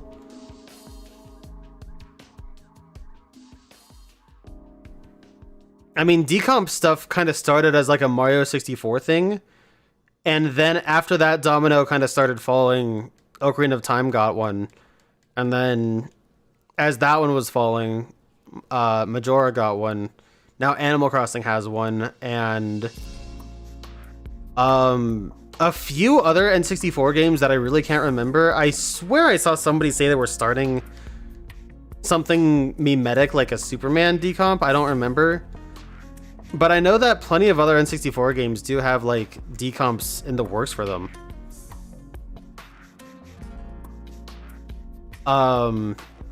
There's also what made massive waves, I don't know, sometime last month, was Unleashed. And whatever that 360 decompiler was that that they were using.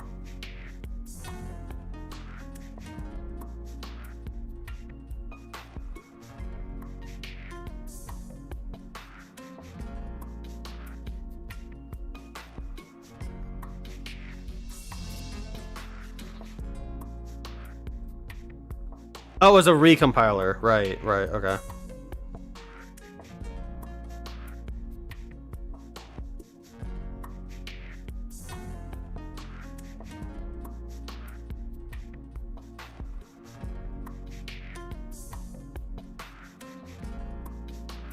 Nice.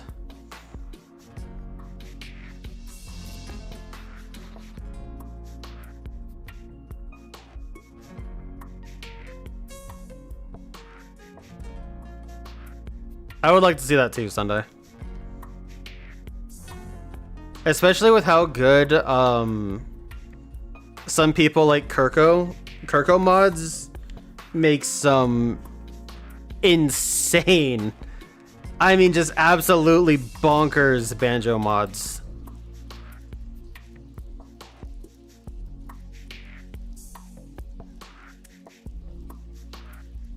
So I'd love to see those running well on console with all the typical bells and whistles.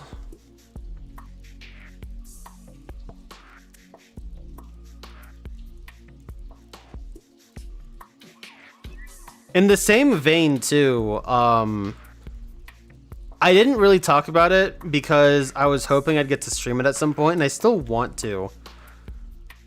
But the K-Tai phone emulation and that whole scene has exploded so much recently. I am so happy and excited to play a lot of those games. On Easter, I wanted to stream the K-Tai Monster Hunter game because that had just like been released. And I was having a hell of a hard time downloading it and eventually said screw it. And that's how I got to play Katamari Damacy on Easter. But stuff like that too being preserved has been, it's made me so happy because I've kind of been in and out of that scene for a long time. It's something that I kind of always followed but never really, never really dabbled in.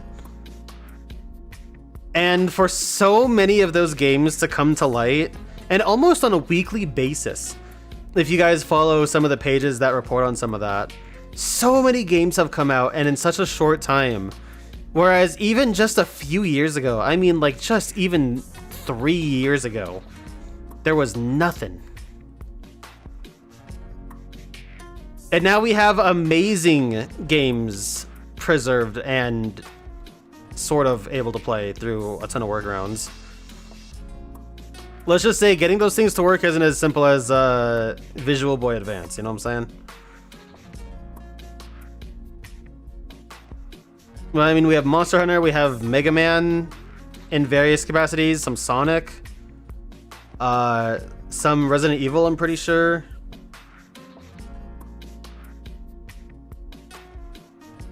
Oop. Oop.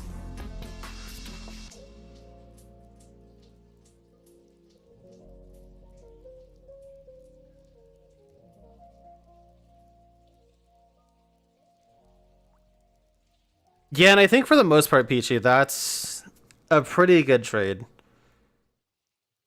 Being able to get the breadth is, at least as far as an entire console is concerned, much more valuable than getting the depth.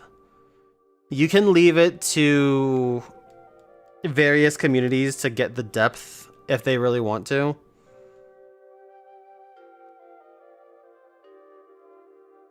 And some absolutely will, but getting things to work to begin with is kind of the big one there. At least in my opinion.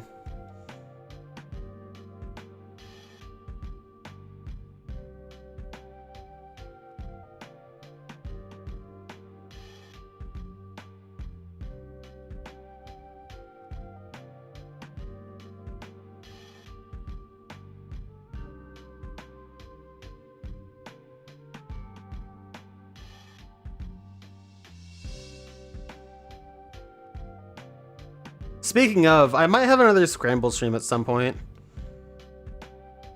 Whether it's Steam Scramble or another consoles library. I had a lot of fun doing the Master System Scramble, and I would like to do more of those. The only thing that sucks is just that it takes some time to set those up. That's why I stopped doing them to begin with, because when I was doing Steam Scramble back in the day, I had to kind of make way for academics and some of the other stuff that I wanted to stream.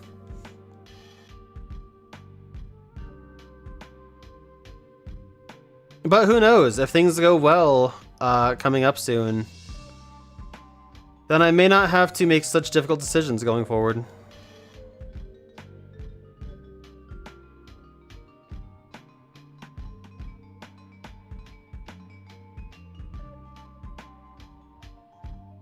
Yeah, I also want to go back to the Master System.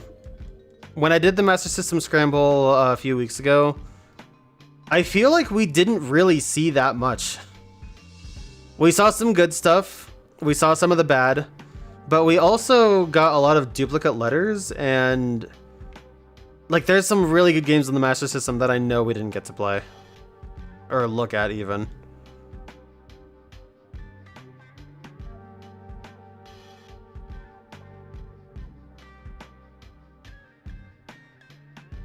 I'm also looking into a couple other consoles too to see how well their emulators work.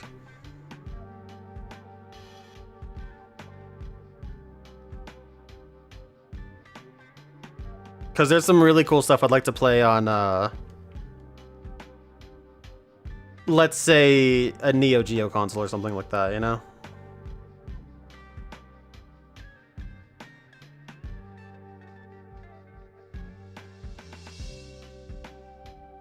The thing I would love most, and this is just because I'm a sucker for them, but I love game compilations. I mean, like, I have some weird, crazy affinity for game compilations. I can't really explain it, but I would love for, like, take for example the various releases that ACA and Hamster are doing. If they could just make one cartridge that had like 20 or 30 games or something and sell it for $60, I would buy that so fast, dude.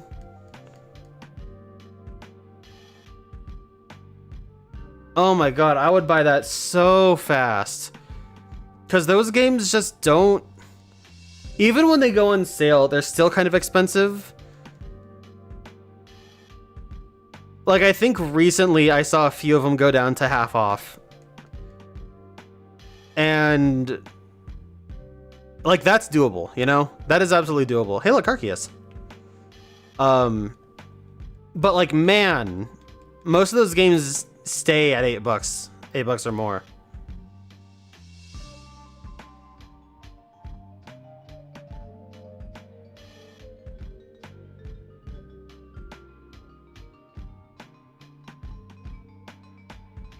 I've heard that too. I haven't looked into it as far as like things like the Neo Geo CD. But I have heard Fightcade is the best for Neo Geo in general.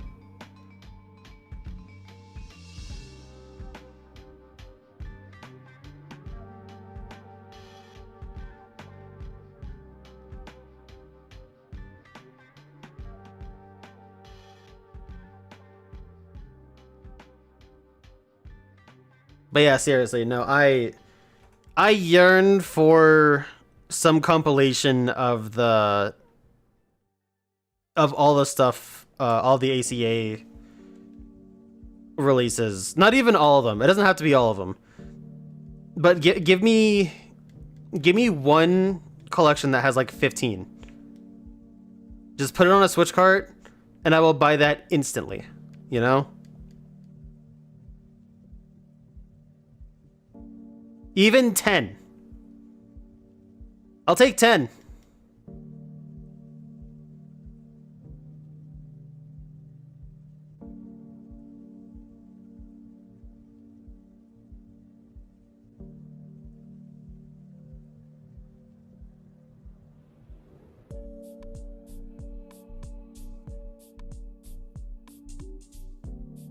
Tetris plus 2. Unfortunately, when it comes to puzzle games like that, I guess the term would be falling block puzzle games. I'm bad at them. I know you haven't seen me play Puyo or anything, but let's just say I put the poo in Puyo.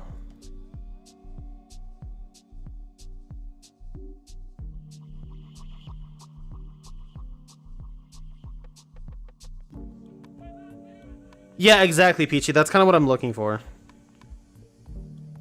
I just went through this.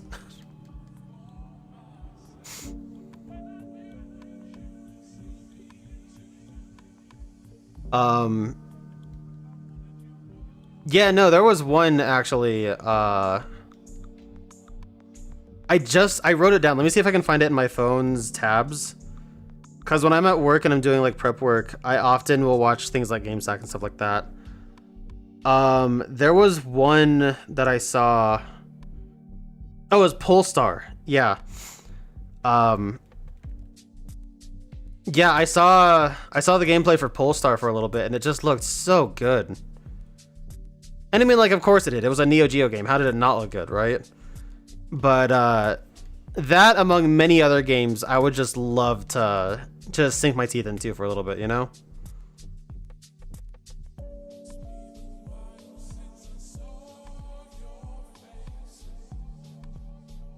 Although I do know that a lot of games have, interestingly enough, Steam ports.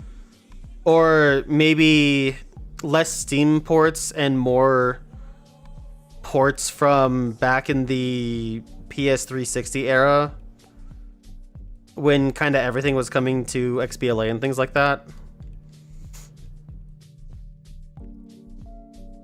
Because Steam was also getting a lot of that stuff too. And I think a lot of stuff... Excuse me. I think a lot of stuff on the...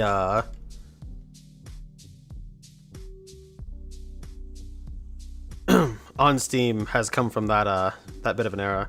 Actually, interestingly enough, I was going through my games for the Easter special, for the Easter stream, And funny enough, I saw in my library a game I've been wanting to play for a while.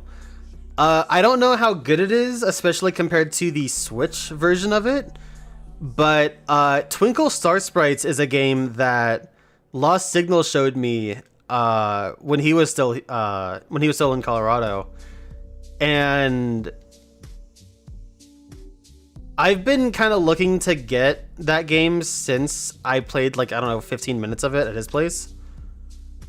And I just happened to have it on Steam, and I didn't even know it. So, I might just have, like, a small little one-off, like a late night Lynn styled stream of that game. I do have to say, though, I'm definitely not the best at shmups. I've played shmups before on stream, and I've done pretty well, but I'm not sure if I'm just really good at it subconsciously or if it's just a luck thing.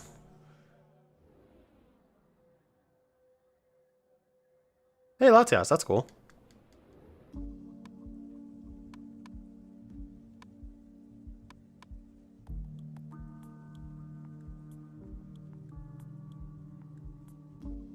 I'd also like to play Mushihime-sama, but I don't know how I'm going to go about that.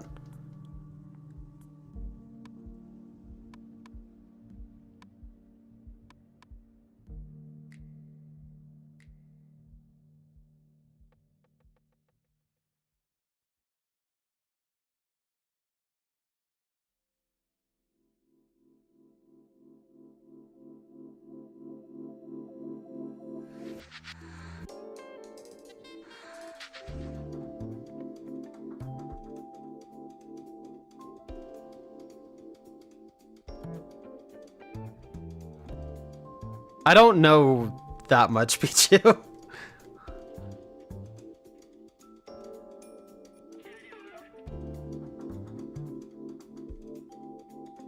Star of Providence? I'm gonna have to look at that. What if I did a Steam scramble, but just left it up to chat to decide what games I play? That would be a bad idea, never mind. That would be a really bad idea. Oh no. Forget I said that. Just keep Ravis away. Great idea. Just keep Ravis and Viper away. And maybe Taco too. I don't know.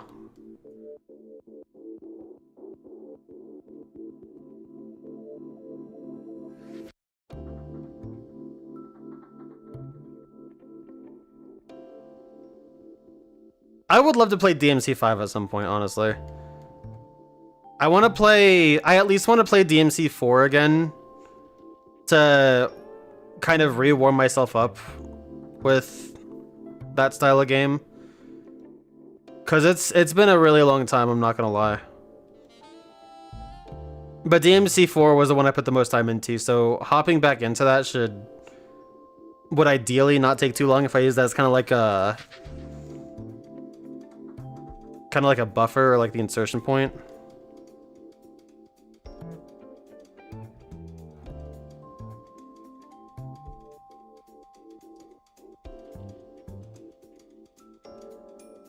Oh my god, okay.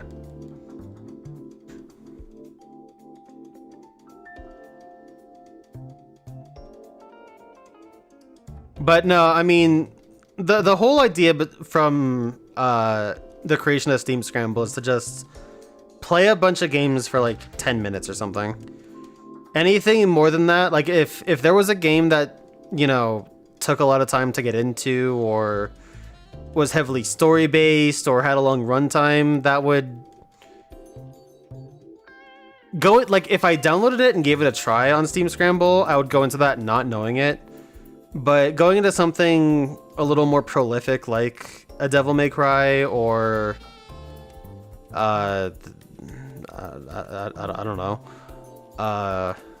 whatever else I could have on Steam, it would be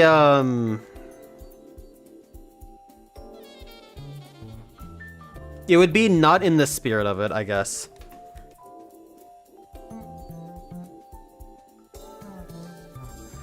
Not that I wouldn't love to play those games out, but a lot of those games deserve, you know, the time and respect.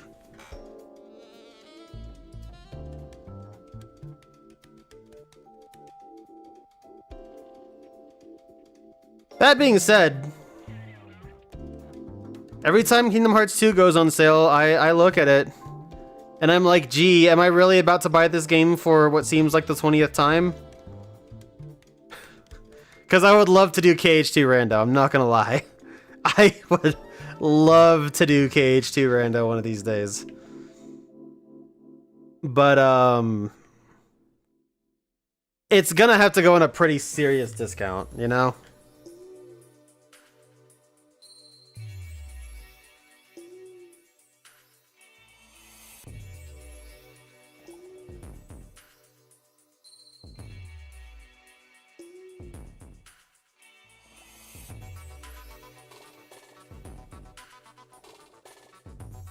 No, I'm bugging.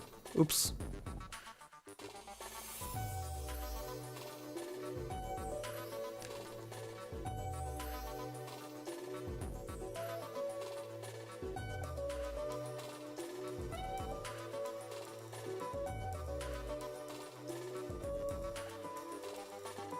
Okay. Always have to double check the Regice. Pretty easy to get shine out on that thing, you know?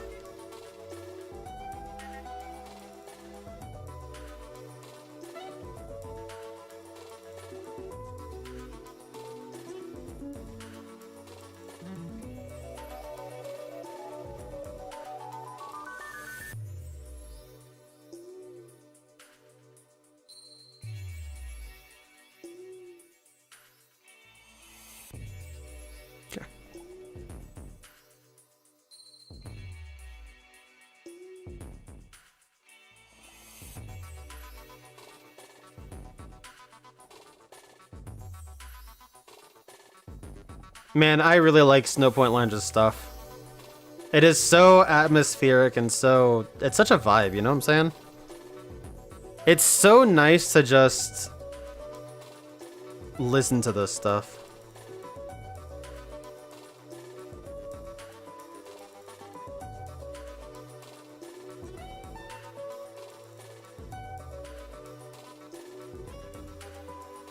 It's that whole, you know, Fruitiger Arrow and jungle mix and stuff rearing its head in me. I've been on a crazy musical journey the past, I don't know, 6-7 months, it feels like.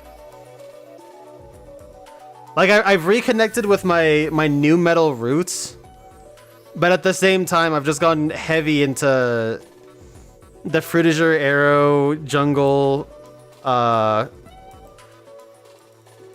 like 2000s mix of like ambient stuff.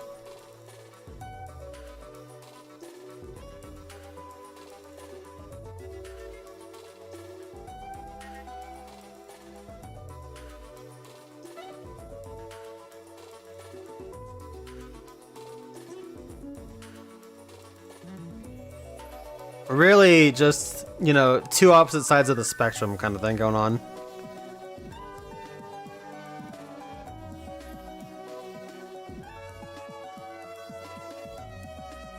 Dang.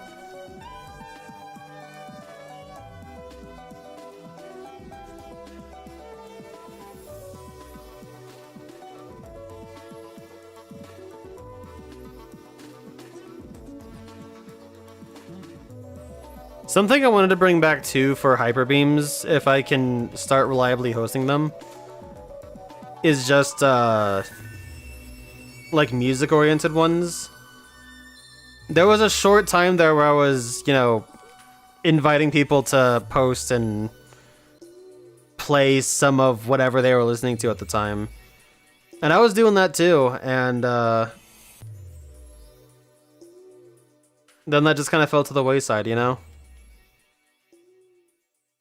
A lot of good music out there.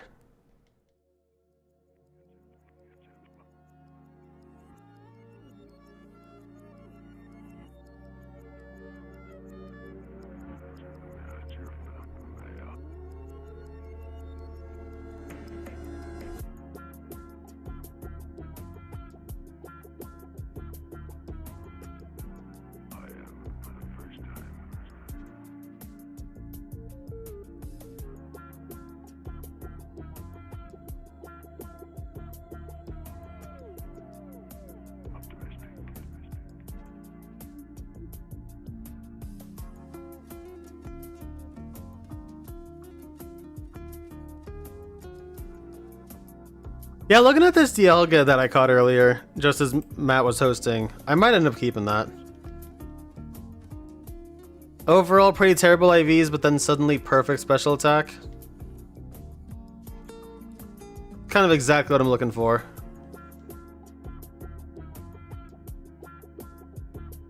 I enjoy the erraticism of pre-Gen 6 IV systems. Although I guess Gen 9 did kind of bring it back.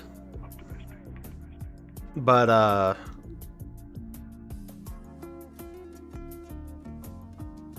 actually Gen 8 might have. I don't know if they did or not.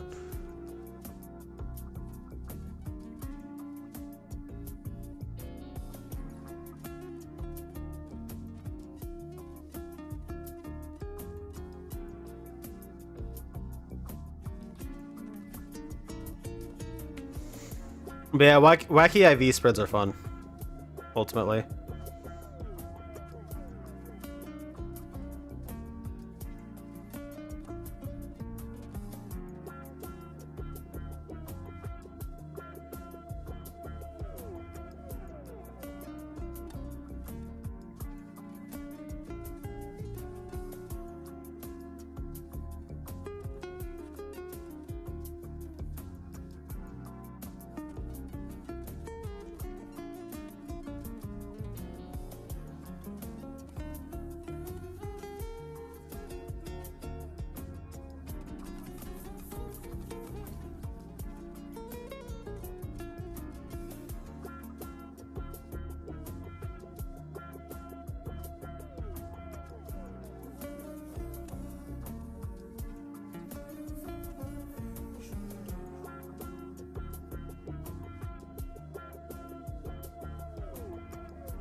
I got a question for the chat. I have 4 total shots at the Arceus event in Heart Gold and Soul Silver that I can do right now. Which is the one that I should double up on? Because I'm probably gonna get one of each, Palkia, Dialga, and Giratina. But then what is the one that I get a second of? Or do I go psychotic on it and load in a ROM of Heart Gold on my modded 3DS and get another one of them? That'd be crazy. That would be ridiculous. Nah, I don't want to do that. It's a fun event, don't get me wrong, but I don't want to play through the entirety of Heart Gold again just to get 2 level 1 deities.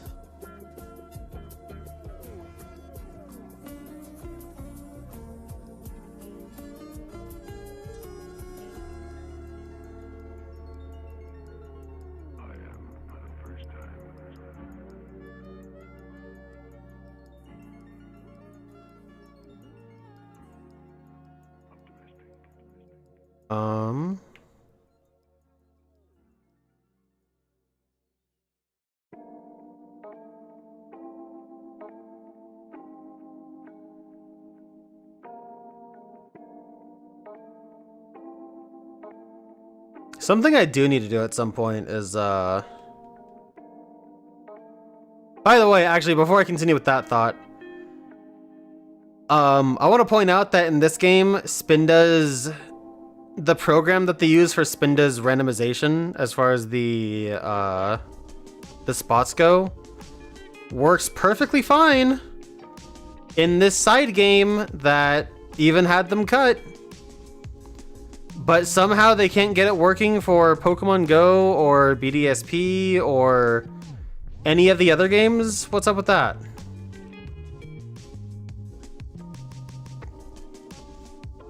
Anyway, yeah, I gotta cut off the madness with this Pokemon trek at some point, you know? Maybe if I have extra time after I complete all my goals, I'll do another run of Heart Gold just to do the Arceus event.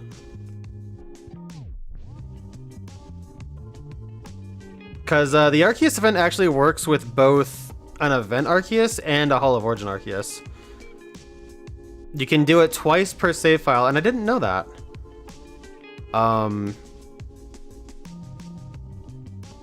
As a matter of fact, I can actually do a Hall of Origin one on my original Soul Silver. So I guess I could do that too.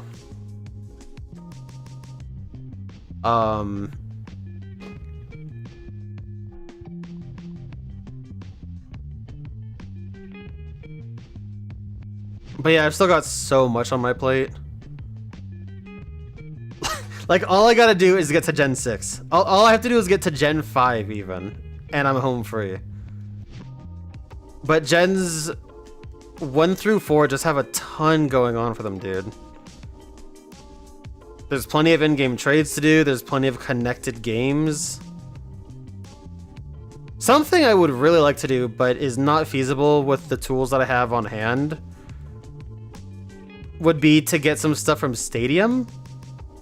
Because there's some really cool special Pokemon you can get from Stadium, like a Surfing Pikachu and stuff.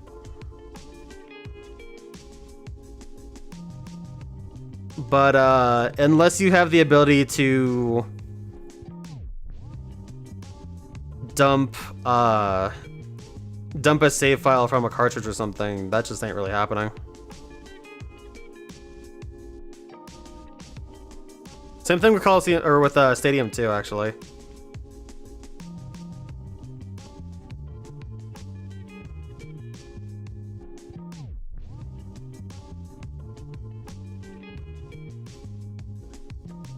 Vid Sloth, welcome in, and also thank you for the follow. Really appreciate that. Congratulations on the boss Charmeleon. That is cool. A boss shiny is always amazing to see.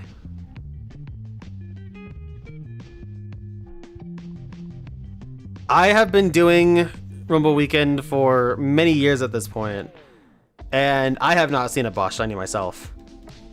As a matter of fact, I don't think I've seen a boss room shiny. I might have seen a boss room shiny before.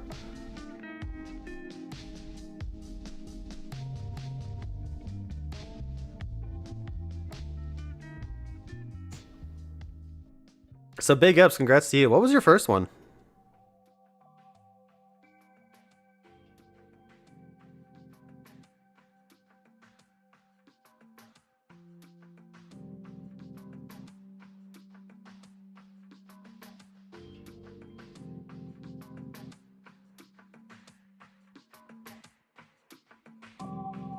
It's your first day playing the game? Oh my god, congratulations, dude. I'm happy that it seems that a lot of newcomers have joined this Rumble Weekend. I noticed that on the last one too, but I didn't really get to partake last time. I only did like one stream, I think, of it. But I'm glad it's gaining so much traction, honestly. This is a really fun game, and I personally really hold this game close to my heart. Had a lot of good times with it, with a lot of friends, even across the years.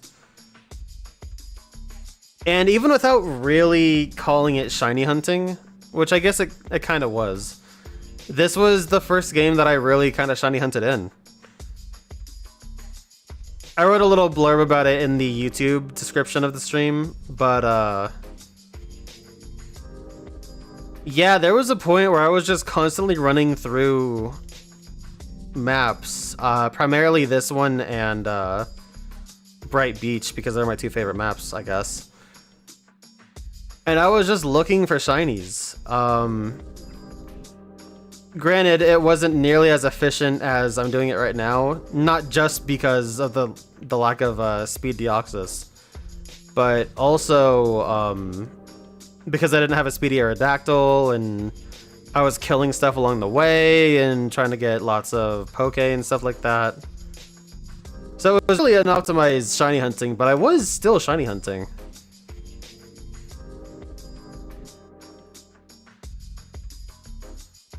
And yeah, I mean, this game is fun. I would love if there was a capability to transfer stuff from this game over to the mainline stuff, but honestly, I kind of like that it's a self-contained little game. Even so much as in going in with the later games. They don't really have shinies or anything. Rumble Blast had like 1 or 2, I think, from certain codes, but you couldn't actually get wild shinies in those games. That being said, that was... I would call that the more fun game, gameplay-wise. Obviously, there are more Pokemon. It was a Gen 5 game. Things felt a little more fleshed out. I liked how sharp the graphics of that game were. I actually used that game to test out 3DS emulation. I just have a fun time with it. Your first one was a Caterpie? Hey, nice.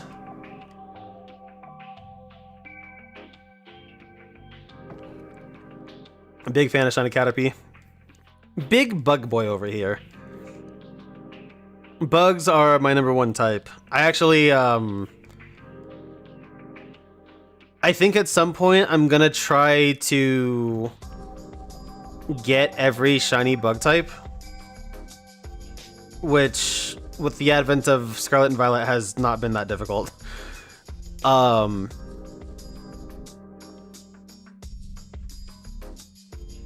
But with things like with going back to Sword and Shield and getting things like Blip Bug, that'll be a nightmare, honestly. Just because I don't like Sword and Shield, but going back to like Let's Go Pikachu and Eevee and getting all, what, 8 bugs there? Probably wouldn't be too bad. Hell, even still, Scythe is available in Scarlet Violet. I guess Pinsir isn't, but that's really about it.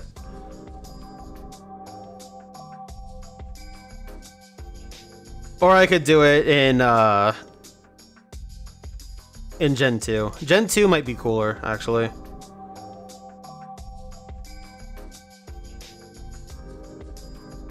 But anyway, yeah, I love to see it. And I'm happy that you're playing.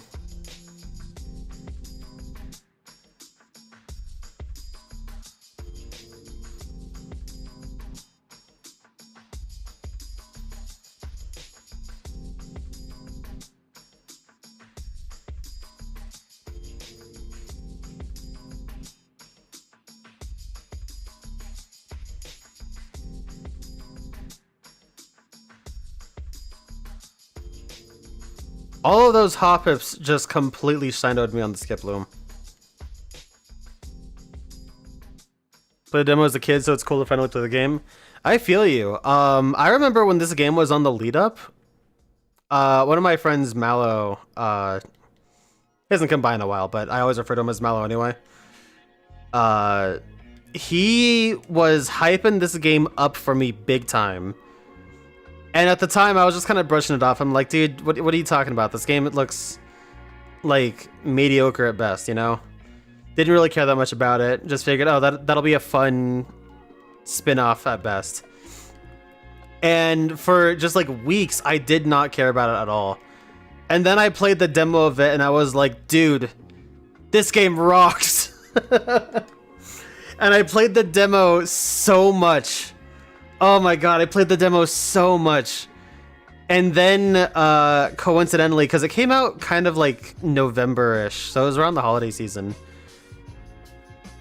And coincidentally, my grandma sent me a Christmas card with like $20 or something in it.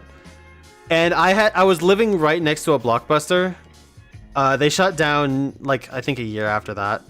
But I live right next to a Blockbuster, so I immediately opened that and took the money to go get a Wii Points card. And I immediately bought this game, and I played it with a good friend of mine on the channel, Totes. and his cousin for like 9 hours straight that night. Like, I didn't even go to bed.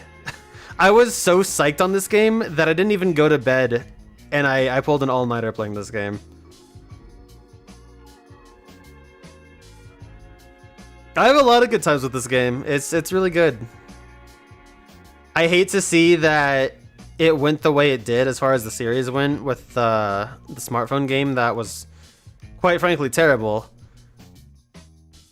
But overall, this game and the couple others that succeeded it will always gonna have a place in my heart.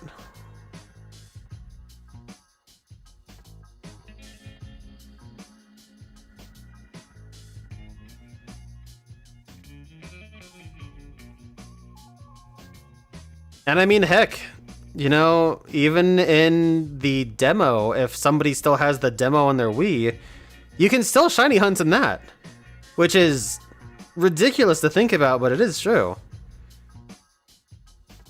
You'd be stuck to the forest for all of eternity. What a horrible, horrible purgatory that would be, but I mean, you could do it.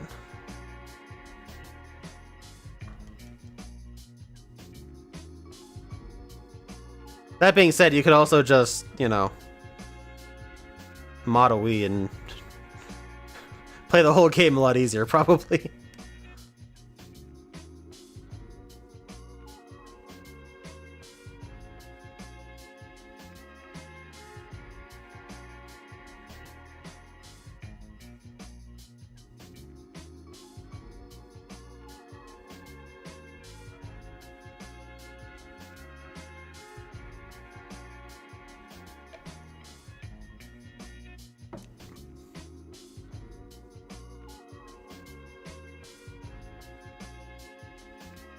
That's interesting.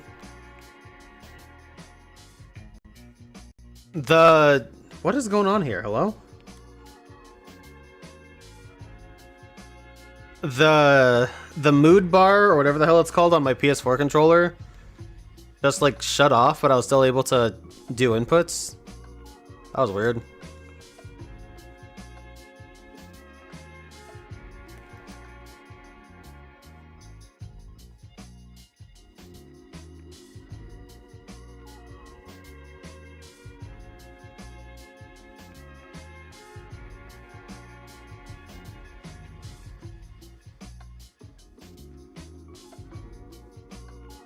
Dude, that's sick, Pichu.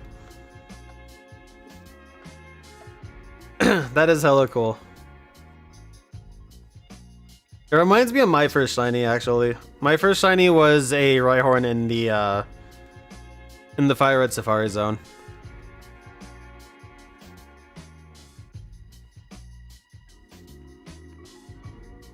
And because I was still in elementary school, people didn't believe me when I was saying that I got this, like, reddish Rhyhorn. And then my copy got stolen and I was sad.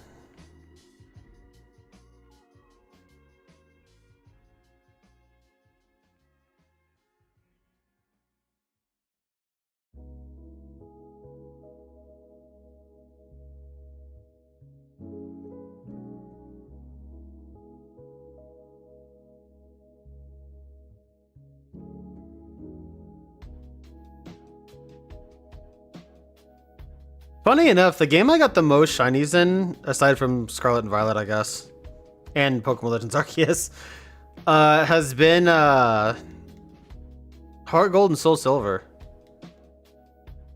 Those games were so good to me. Like, I remember when I got my shiny Caterpie in that game, I absolutely freaked out. Because I'd always wanted one, because of the famed pink Butterfree, which even then I knew wasn't the actual shiny of a Butterfree, but I wanted it anyway because I thought that was so cool. And by the way, Butterfree shiny is still freaking cool, even if it's not the pink Butterfree. The color scheme on shiny Butterfree is crazy awesome. But Yeah, that was like the first shiny I got, I think, since that time as a kid. And it was super magical. I still have that Butterfree actually brought up.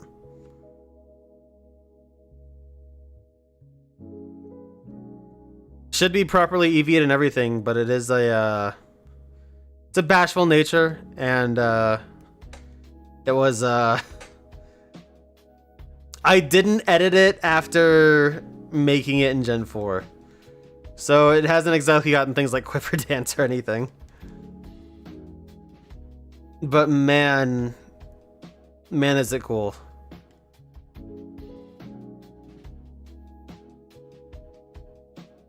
There's definitely a magic, I think, to not just shiny hunting in the older games, but I think stumbling on a shiny, especially when you really want.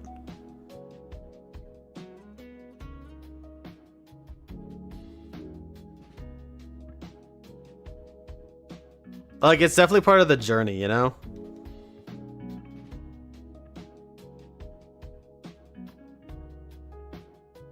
But I could never shiny hunt in the older games, honestly. It's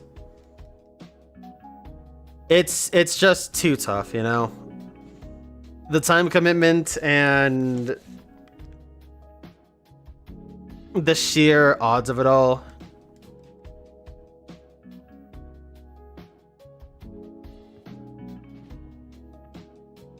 Like, maybe I'll try to go for a full odds shiny in one of these older games. Once I have everything else transferred up, I think I would like to do that. But, uh-oh.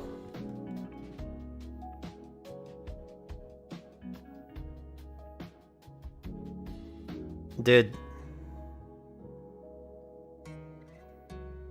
But for the time being, doing any shiny hunting in an older game sure ain't in the cards. Nice, Sloth. Congrats, man. You got a good start to your Pokemon Rumble career, honestly. And Bene, how you doing, dude? Bene, why don't you go eat some eggs Benedict, huh?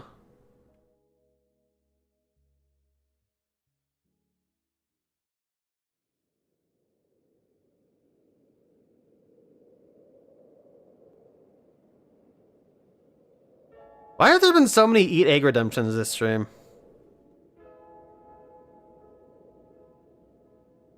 Are we all sad that we can't easily buy eggs, and now we're just ethereally celebrating them through the stream reward?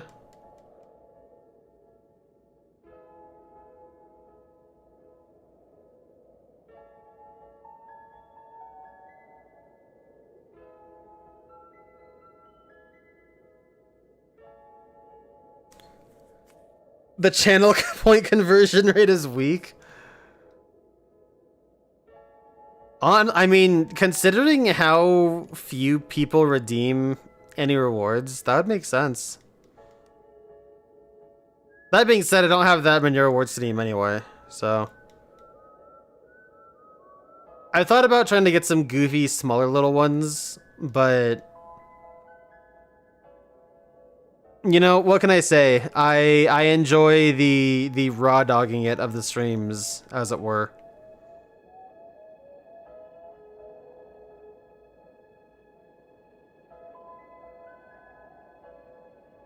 But I do want to get some dumb little goofy ones at some point.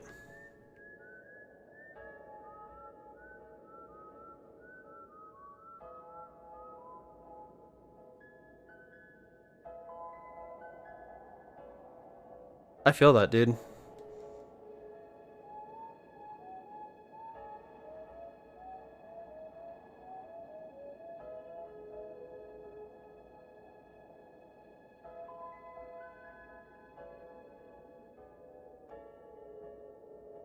Yes, everybody's studying for finals right now. Best of luck. Don't forget to take some serious breaks. It's important to study hard, but make sure that you give yourself a little bit of time to decompress and relax a little bit. Take it from me, I didn't really have the balance down for a long time of work to study, or rather my job to my school to my personal life. And it took a while to understand that, yeah, actually, I do need to make sure that I take some breaks between all this stuff. Otherwise, you just don't absorb it that well. You know, you become overworked. So do something that that mentally stimulates you or makes you feel good in some way. For me, one of the things that helped me was actually playing Kirby and the Forgotten Land, among some other stuff.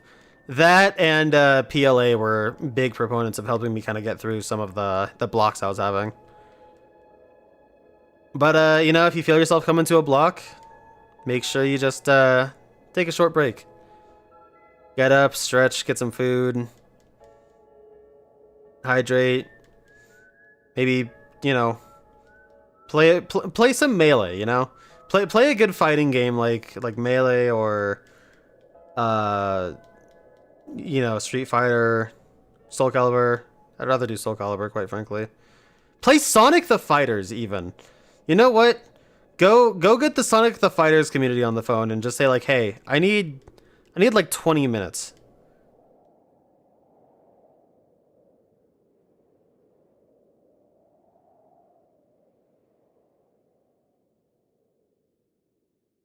That's what you need to do. Yeah, ain't that the truth? Are you guys all in? Are you all playing? Are you all ready? What the fuck is this? Random Simple Flips jump scare. All right, cool.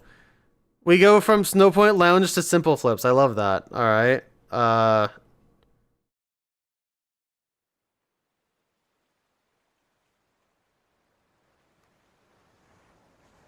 There we go.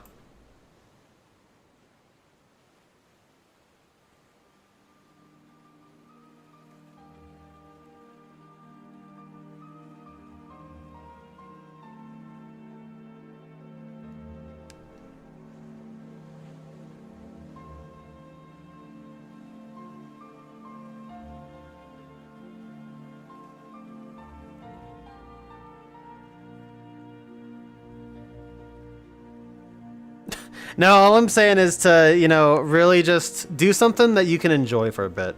Something that you can get lost in just for a short while, you know? That's what really matters. If you can just go into a game of choice and you can just really have a super fun time with it, that's what really counts. It'll really help with your retention if you can do something like that.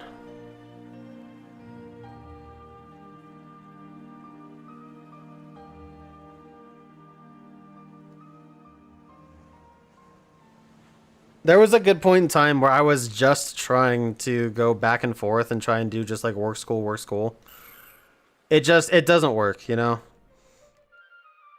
It's harder to retain what you're trying to learn.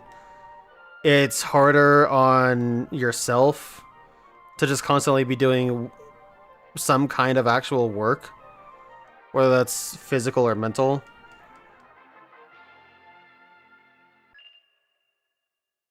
And a lot of the time, and some people might really relate with this, you'll just say, oh, I'll just take like 5 minutes and just scroll Twitter or like TikTok or something like that, right? And then, you know, 5 minutes turns into 15, turns into 30. And it's because you never really gave yourself a good point to actually just break. Understanding that about myself was kind of the big key to realizing how I work. And once I realized that's like, okay, you do actually need these breaks for, you know, some mental stimulation. That was when I started doing a lot better.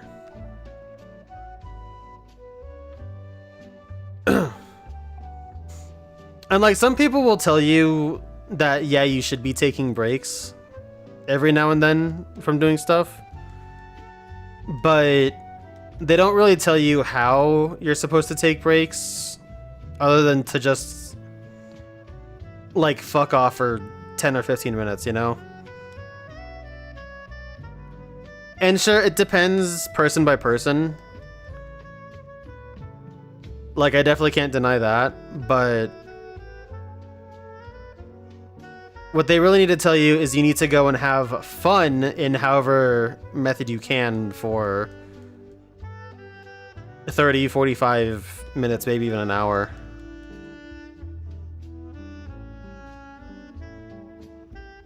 For us that are in the chat right now, that's probably pretty easy because we have video games, a format that we can actively engage in for multiple different sensory levels. But you know, for some people they don't really have that. But for us, like, it is really easy for me to say, you know, you should play a game you really enjoy or that you're really liking for some amount of time.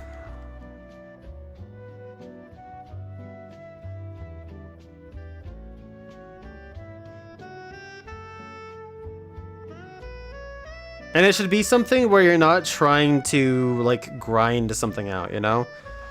It should be something where you just have fun strictly playing it and enjoying whatever the game is. Unless the grind is part of the fun. But even then, like, try to find something that isn't so grindy and...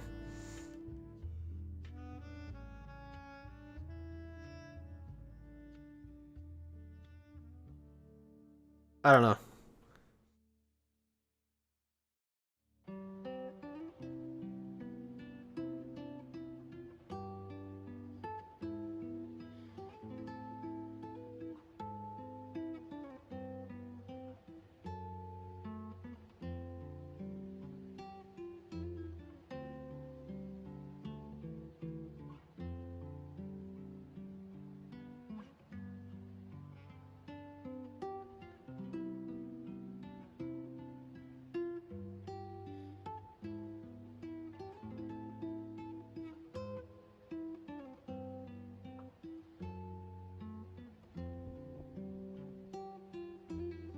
Well, it's not just that, but doing stuff that's grindy can also feel like work.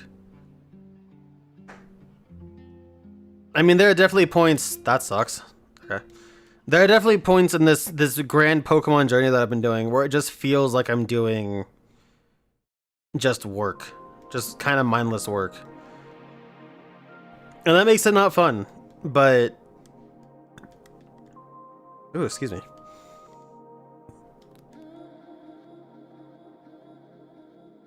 But sometimes that also doesn't feel like work. Sometimes it's just actually fun. But, you know, it depends on the person, truly.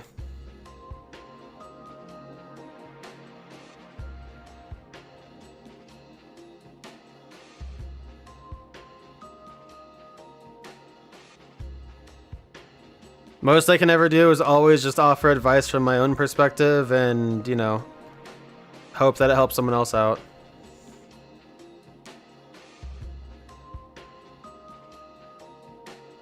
For me personally, games that would really help me decompress or, like, kind of help me get back into studying would be things like adventure games, like, you know, the Zeldas or something along those lines where you're off on a bigger adventure and you can just kind of go do whatever.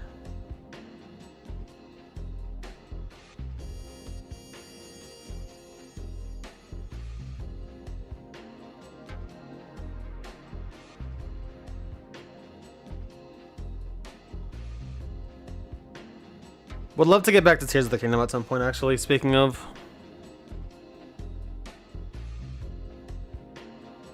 I started a playthrough on another profile on my Switch a little bit after I finished the stream of it when it came out. Haven't gone and played that in a while. Now that I think about it, we're coming up on the 2-year anniversary of that game. Jeez.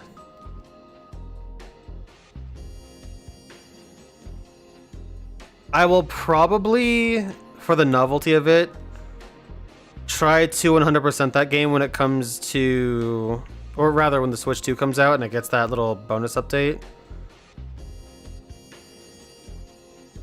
Because I'd also like to mess around with the Zelda companion app or whatever that is. I think it'd be fun to mess around with that because first, I don't know exactly how that app is supposed to work. I don't know if that's going to be one of those apps where it'll eventually be shut down and we'll no longer have any functionality or what. But I think it'd be really cool to mess around with that while it's new, while it's still available. But while it's a new thing in a game as big as Tears. And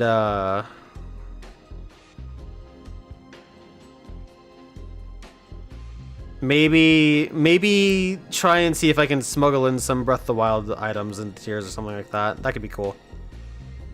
Just so you know, mess around with the full functionality of it.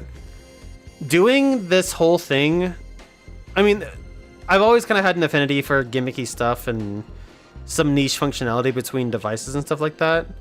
But especially doing this Pokemon thing, and doubly especially with the way I've been watching things like GameSack in my life in gaming, it's been really cool to see various peripherals and stuff like that with these games. And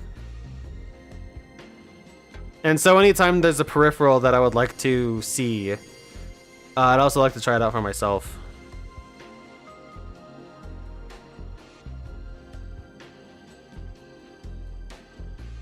Oh yeah, grind out the amiibo scans, as I so often like to do. Given how that game works, I'm probably not going to care that much about them.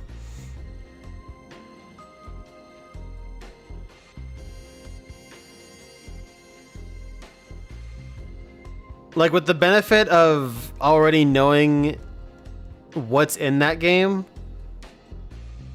I don't really have to scan amiibo that much.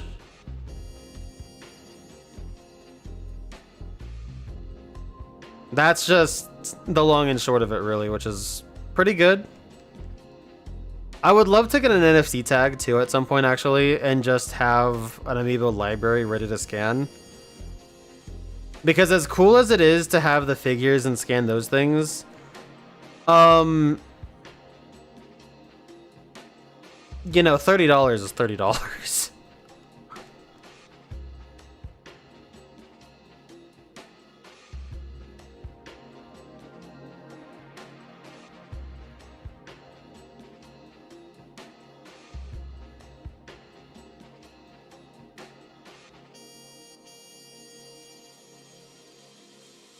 Alright, so that sounds good. You have yourself a good one. Thank you for the good luck, and I wish you the same when you come back to this game at some point tomorrow. But, yeah, you take care. And I'm glad you are enjoying it.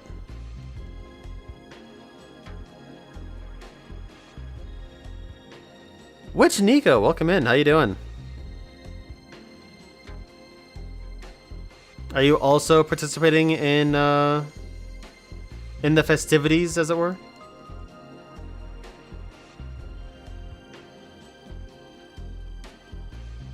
Breath of the Wild having Wolflink is really cool, honestly. That's just a fun little side thing.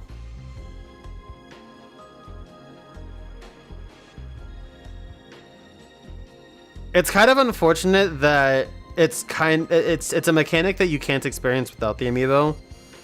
Not that there's much depth to it whatsoever, other than Wolflink is here, he does damage, and then he disappears after a little bit. And his health is dictated by whatever your save file is on that amiibo.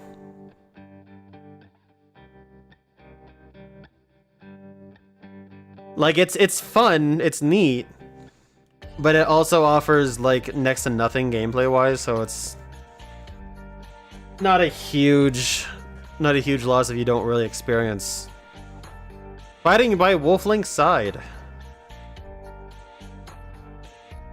Although it does have the cool Twilight Princess sound effects, so, you know.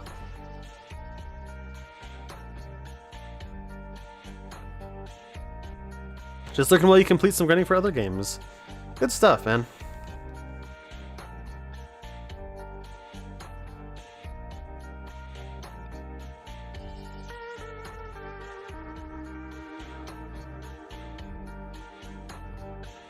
I'm happy to be your background music or background audio of choice, and I wish you luck on your grinds.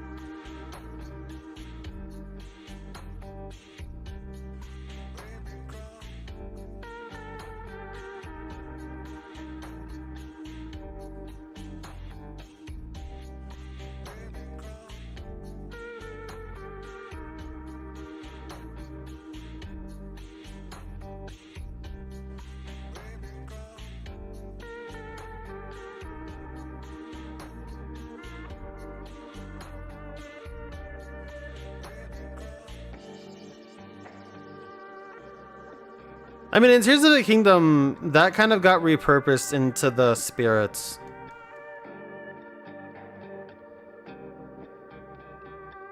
Like, you do have 5 stunnable spirits in Tears, which is pretty much the direct evolution of that. Even if the game does have a hard time processing them all at once.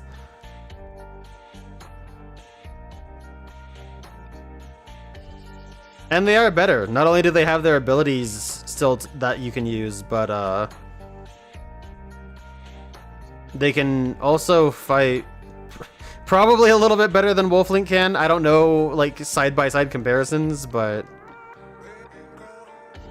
I mean, Tulin for sure has the reach. I'll say that. And he's also really good at getting headshots, too.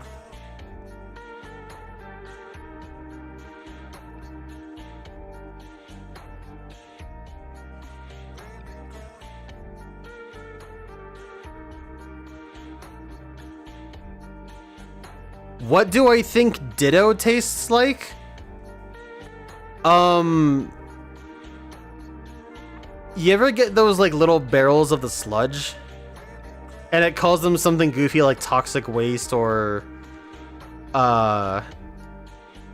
you know, goop something, or like I don't know. It probably tastes like whatever terrible like plastic like material those are made out of.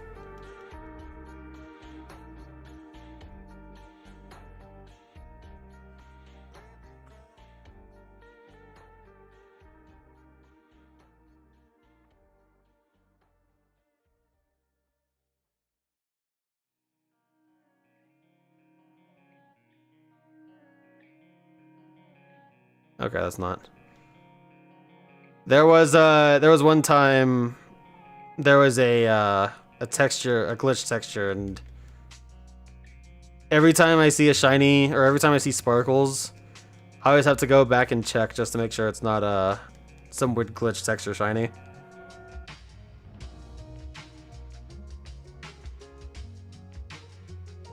Grape flavored chewing gum? I could see that. Like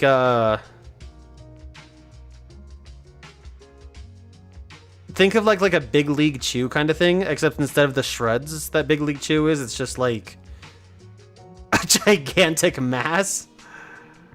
I don't know what my third fast Pokemon is. I think it's a shiny.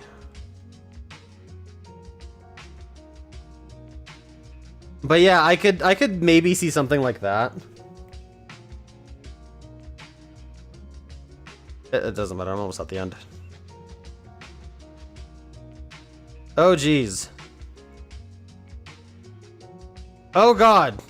What the hell was that, Hyper Beam?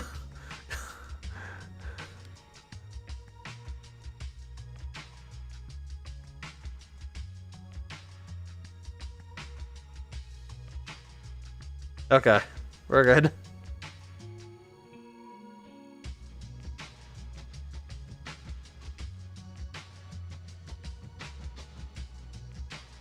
Okay, so then I gotta ask, Nico, if Ditto tastes like grape flavored chewing gum, would shiny Ditto taste like blue raspberry?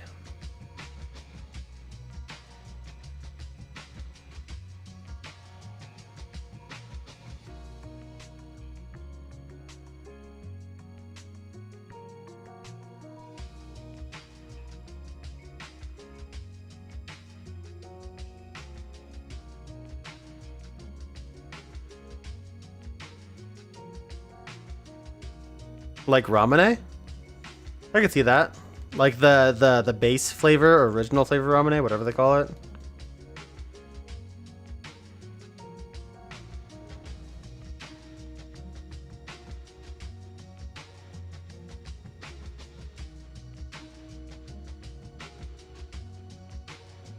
Yeah, I could see that.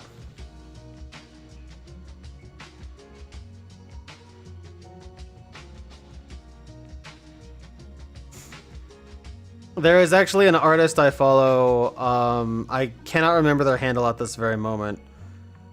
But for the most part, their shtick is making Ditto into various confectionaries and candies and even savory things. And they make all sorts of plushes and stickers and whatnot of their designs. Sometimes pins. They're really cool. They made some Ditto Easter peeps that I saw recently, and I thought those were really cool.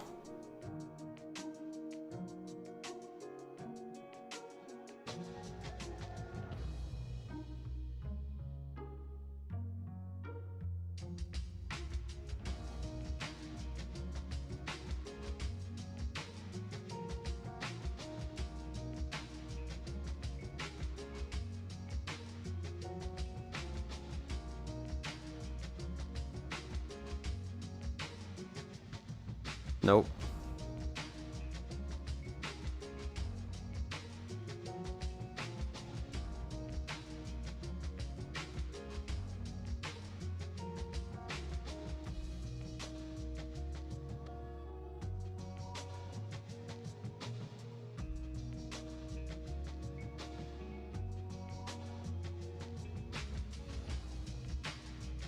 That was weird. Sky Attack just kind of honed in.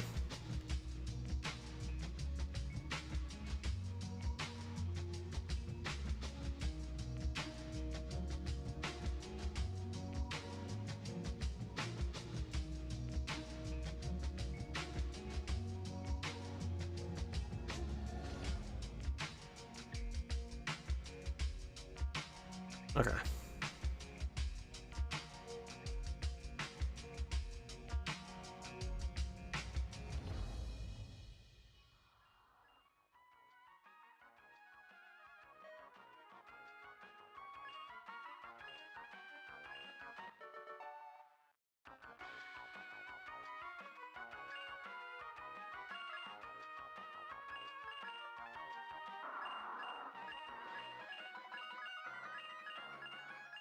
This route theme always makes me really nostalgic, honestly.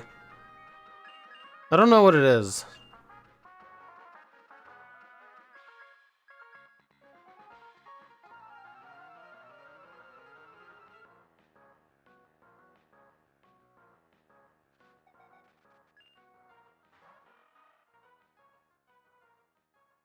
It's an interesting way to end a song.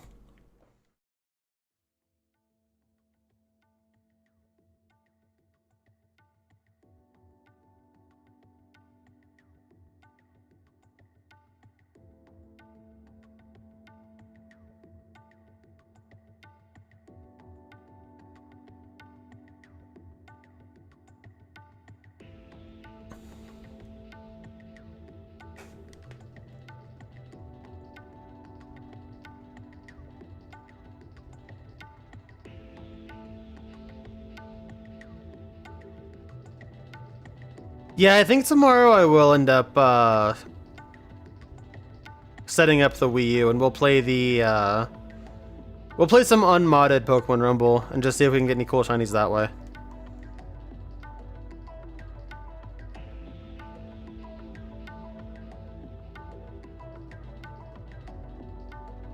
I do enjoy the Rumble Weekend, or the Weekend Edition mod. But sometimes some good old-fashioned bog standard gameplay is pretty nice too.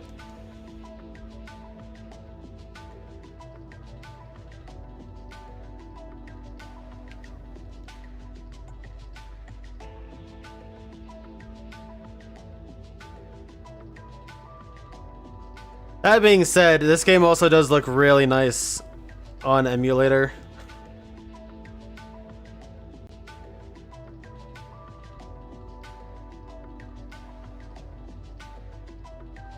And we also don't have to deal with the terrible fog in Windy Prairie.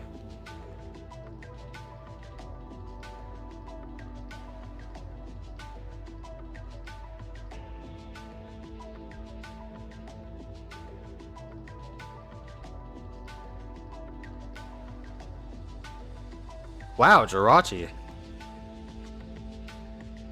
That was cool. I don't think I've seen Jirachi before.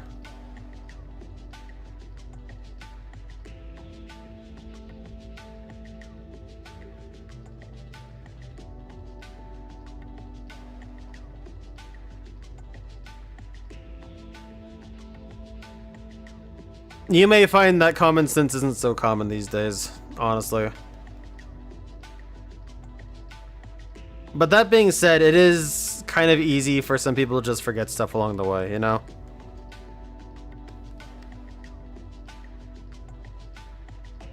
Especially if it's stuff from other classes where it wasn't really touched on in whatever class you're in.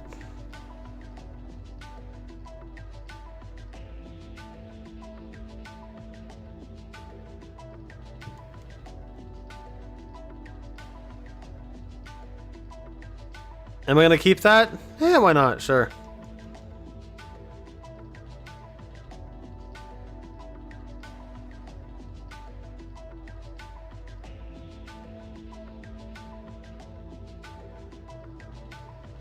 Nice. Got a Registeel to boot.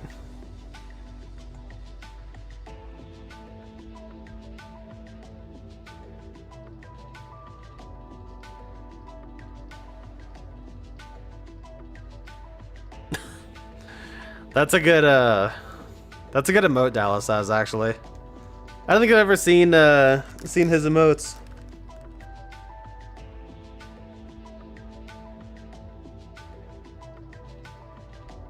The Supreme is a really good prefix, I'm not gonna lie.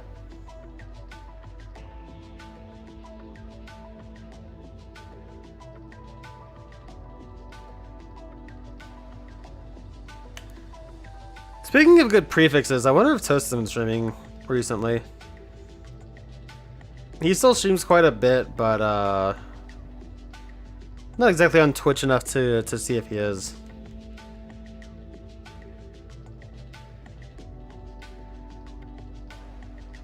He kind of does it in waves, as far as I know.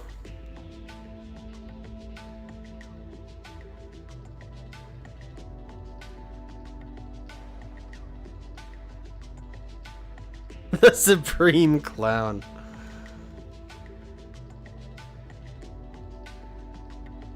I should actually see who does Dallas's emotes.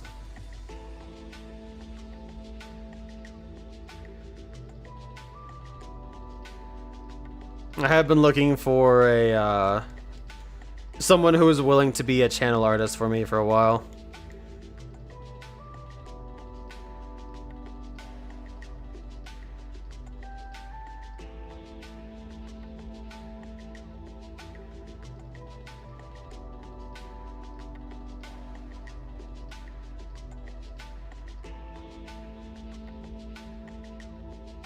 Well, rather, I've been saying it, but I never really go looking.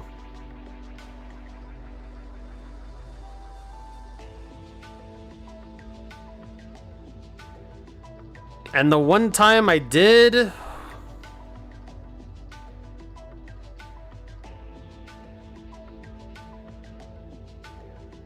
Let me put it this way. I'm still feeling the effects of that post.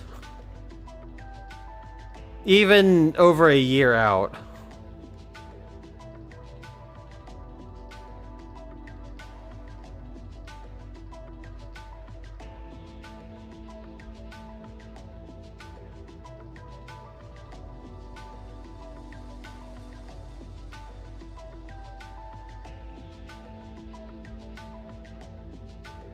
They do look really nice.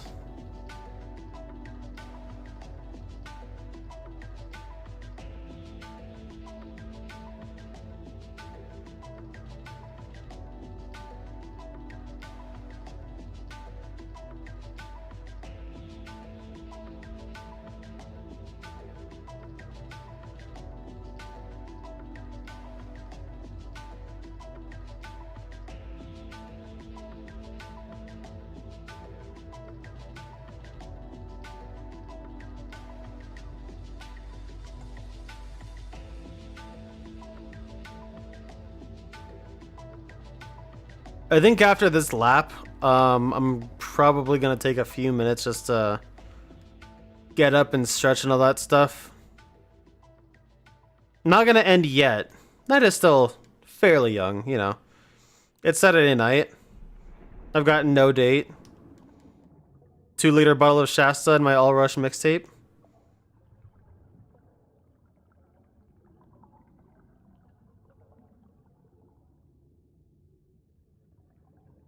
Except instead of Rush, it's Snow Point Lounge.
I feel like we blew our shiny luck too early. We got 2 shinies in under an hour. And now we've been going... We're starting to get close to 2.5 hours with no shiny. Not unheard of. Not unprecedented. Hey, look, there's Shaman. But it does suck.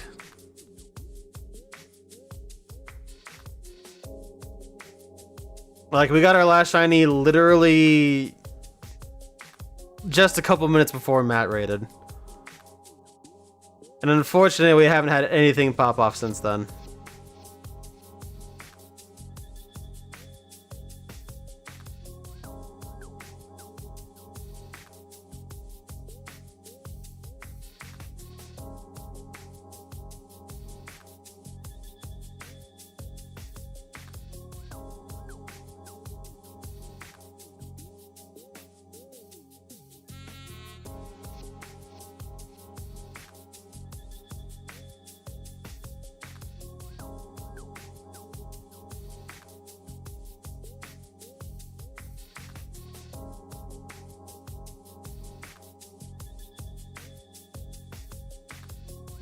Hey!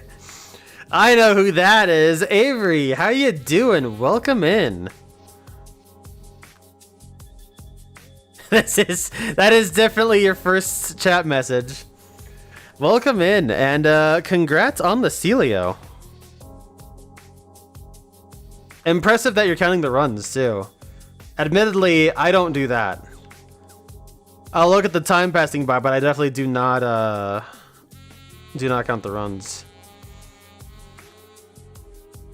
How you doing? Hope you're doing well.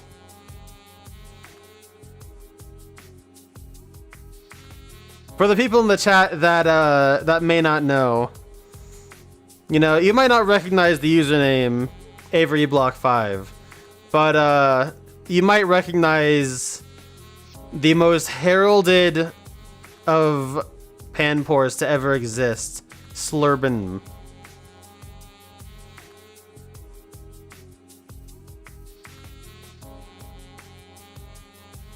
We are standing in the presence of royalty right now. The presence of a god.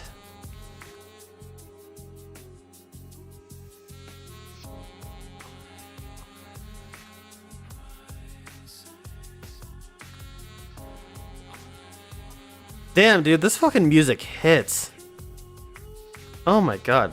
This is called Secrets of the Moss Deep Rock off of Snowpoint Lounge's Sylph Skyline album. I really hope I don't get a VOD mute, is the most I can say.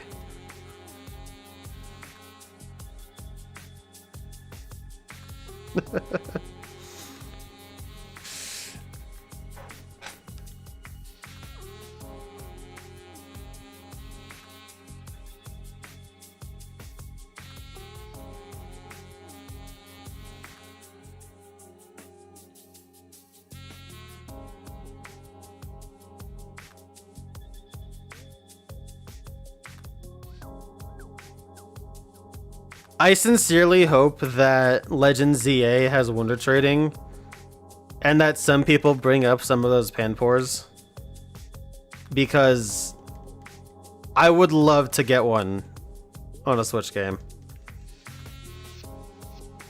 I'll probably bring up one or two from whichever games have them,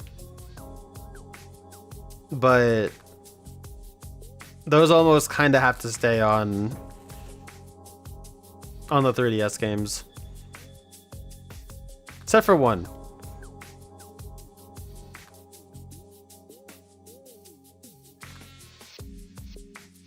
Oh god, get me out.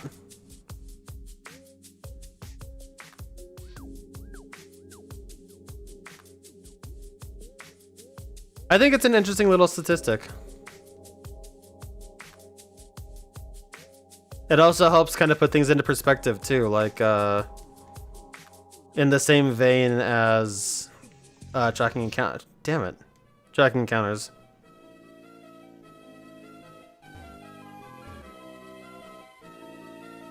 I'm actually really curious.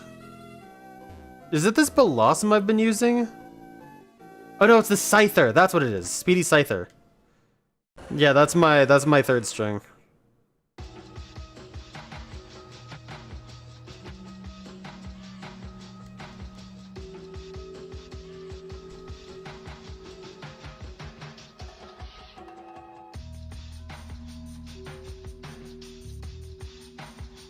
I'll do a couple more runs.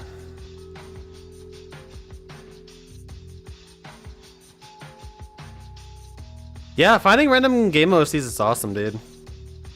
It's very enjoyable.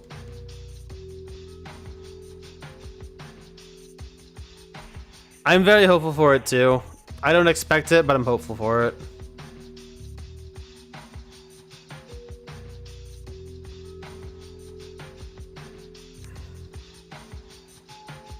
Wonder trading in the Switch games just isn't quite as magical.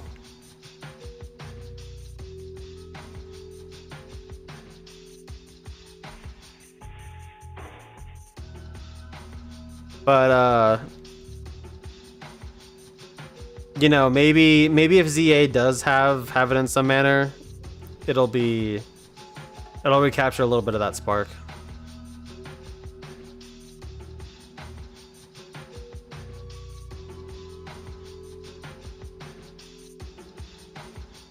Yeah, there's a lot of hackmons going around, especially in Scarlet and Violet right now.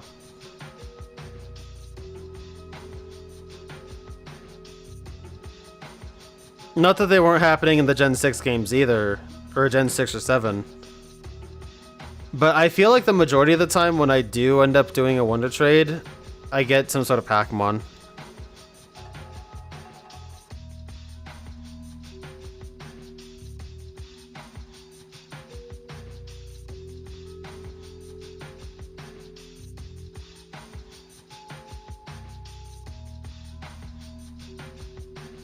Yeah, I'm a little bit bummed actually that the Wonderlock is now dead for Gen 6 and 7, now that you bring that up.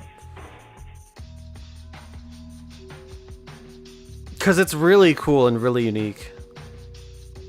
Maybe, maybe I could try and do a Wonderlock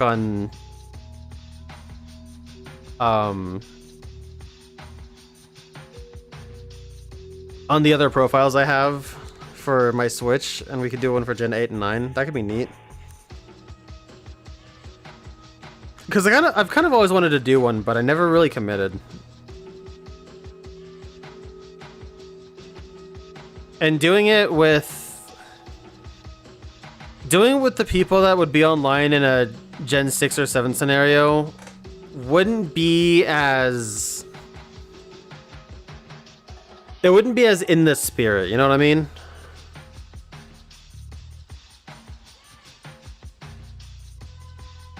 Anyway, I'm gonna take just 1 minute, guys. Sit tight. Do I have BRB text up here? I hope so.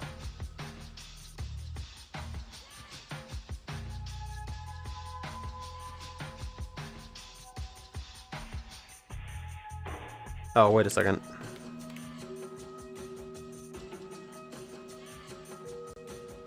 There we go. Okay, I'm just gonna take 1 quick second, guys. You sit tight. I'm just gonna turn up the tunage, and I'll be back in just a couple of minutes. For the people on the Twitch side, I'll just run like a minute ad. So sit tight, y'all.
Alright, gamers, how we feeling so far?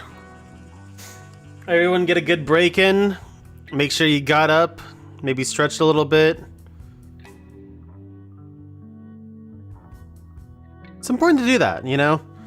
Like we were saying earlier, sometimes you just gotta take a sec. Got myself a bit of a snack, just a bowl of meat here. But, alright, let's go ahead and press on.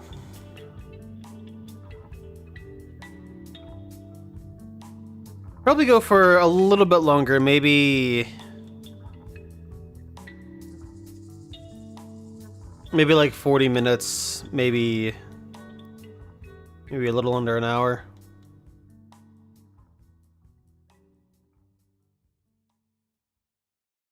Tomorrow I will also be back to doing more of this. Like I said, I'm probably going to go ahead and use my Wii U and use that version of it instead of this emulated version.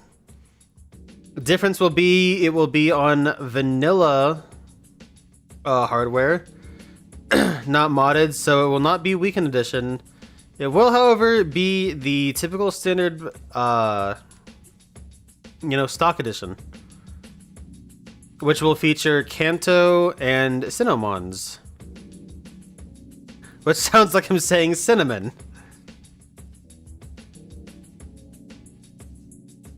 You know the Apple Jacks commercials where they had the Rastafarian cinnamon stick? Saying Cinnamons like that. Like cinnamon.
Yeah, I think a Wonderlock for Sword and Shield would be good for me, honestly.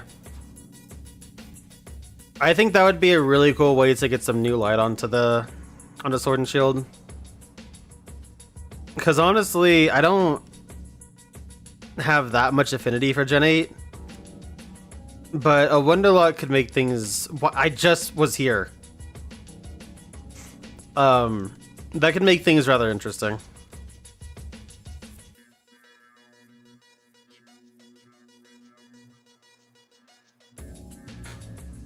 Yeah, like I said, I've never done a Wonderlock before, so that'd be cool.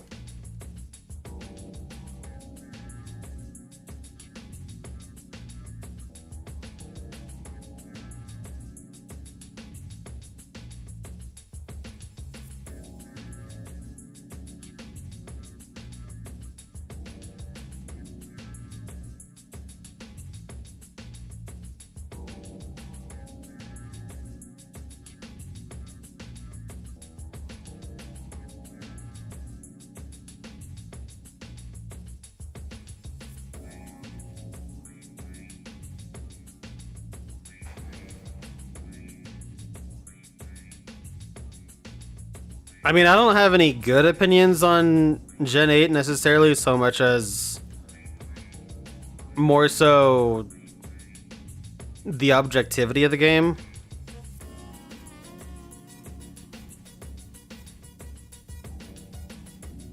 Like, I don't really have much to say about Sword and Shield's story or anything, but I do have a lot to say about how bland it is gameplay wise, the visuals, stuff like that. A lot of stuff that's already been talked about and harped on, especially that I was saying last weekend. But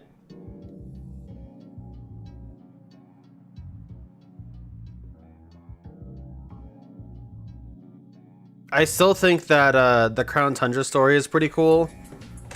And honestly, it does take some other people for me to get other perspectives on the game too.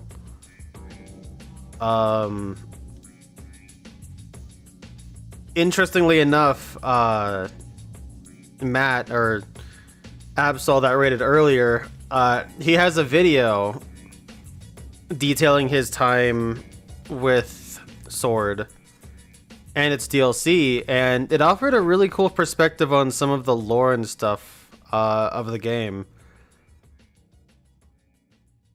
Well, the game and a lot of its characters. I don't want to spoil anything because I think it was actually really fascinating to look through that game through that lens.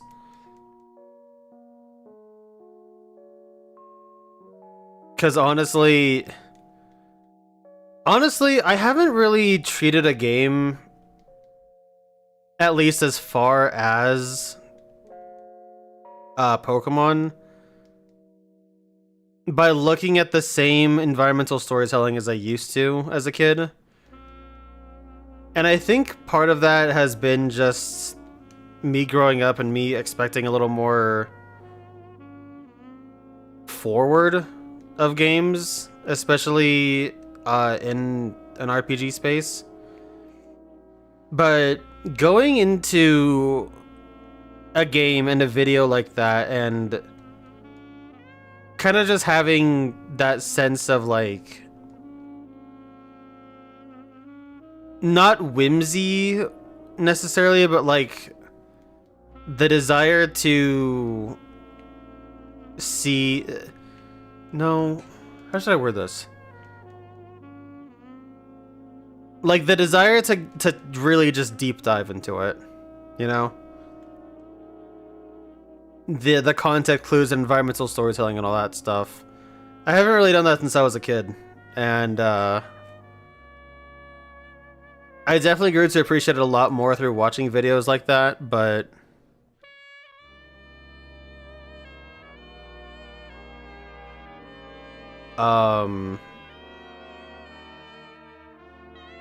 dude, what the fuck is this music, dude? It is going so crazy. The music just snapped me out of my train of thought. Anyway, point being, I would like to play a game like that and just kind of get stuck in again. I haven't really done that since Gen 4, so.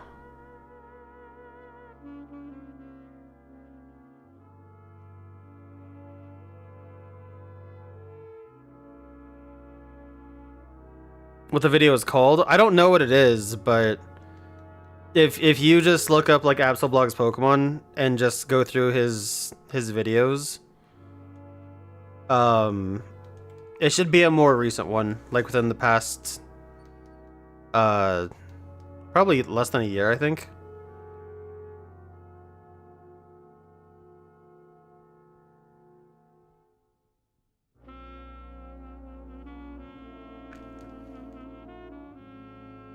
I post this stuff here and there in Hyperbeam too, so.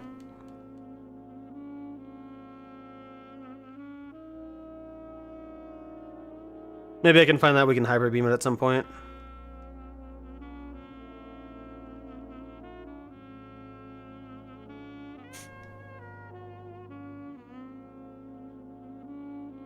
Shiny Snappy Wilmer 11 runs later. 9th one? Ooh, damn. Congratulations on it, though. Love to see it.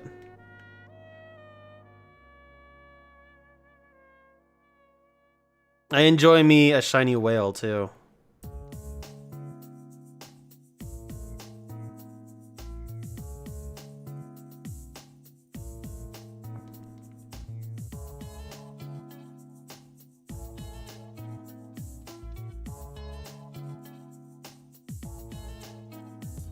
Found 3 within an hour. Oh my lord, dude. That's pretty savage.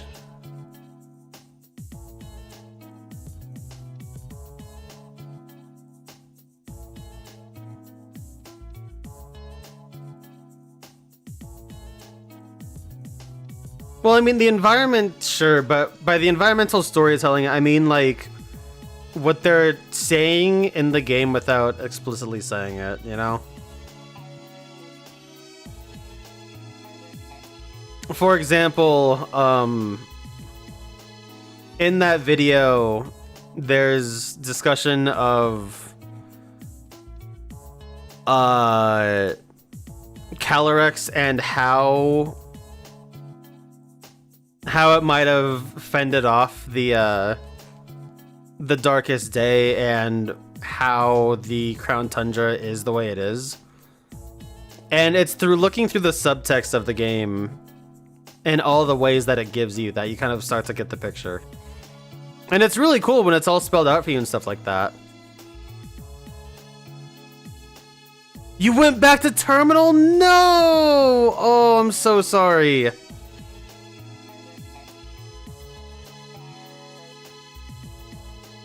I have also done that.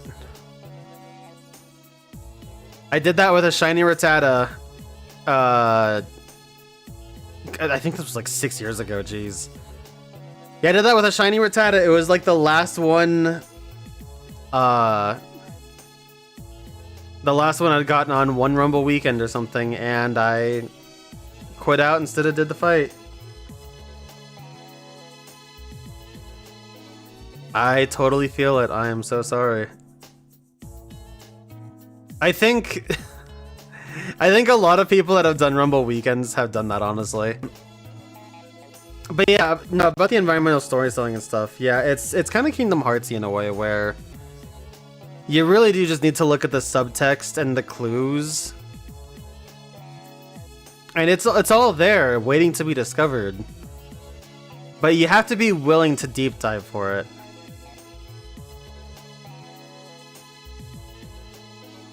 You really do, and sometimes just the tracks don't normally have lyrics. That's interesting. Yeah, it's just not something people are always willing to do, you know?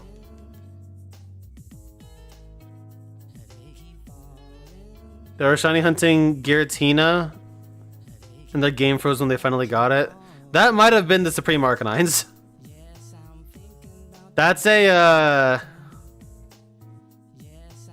that's an old school one for sure.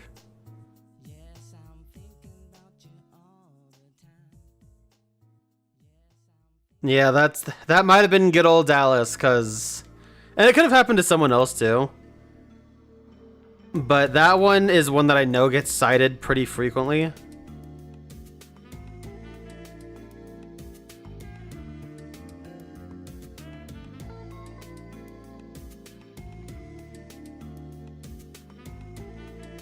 Yeah. Okay, yeah. Yeah, I've seen that one come up in other people's compilations of like epic shiny fails or something trite like that.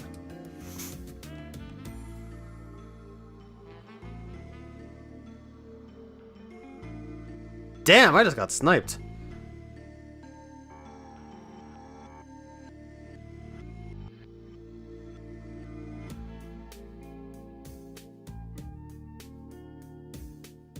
I thankfully have only, and I guess knock on wood for this too, the only shiny I have ever failed has been the Rattata that I was just mentioning a couple minutes ago. I mean, that being said, I haven't exactly... Like, my shiny hunting career... Actually, no, wait, that's not true. I have failed 2 shinies in Scarlet and Violet. I failed a... Well, rather, I successfully caught a shiny Tadbulb, but I was in a multiplayer union room with 3 other people, and the game crashed, and I didn't get to save.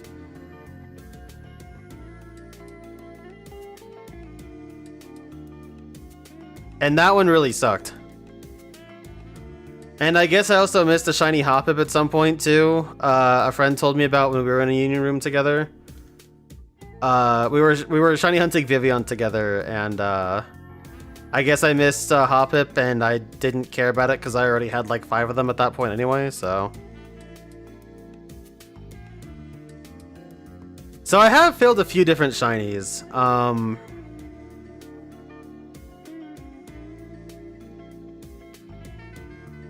The only one I guess I haven't really reclaimed is that Tadbulb, but I don't care too much about that.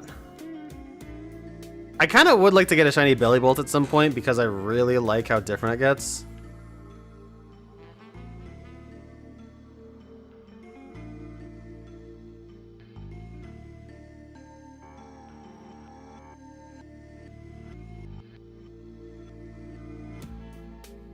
Only shiny you filled was on a ROM hack, so you didn't care that much? What was it?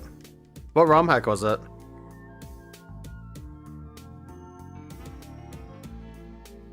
Killed a shiny Wingull when you were a kid because you didn't know what it was. Ah, that's a classic.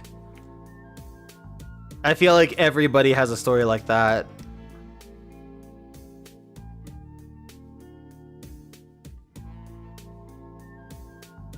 I was not fortunate enough to run into a shiny as a kid. The only one I got was in the Safari Zone. It was the Rhyhorn I mentioned earlier, and I caught it.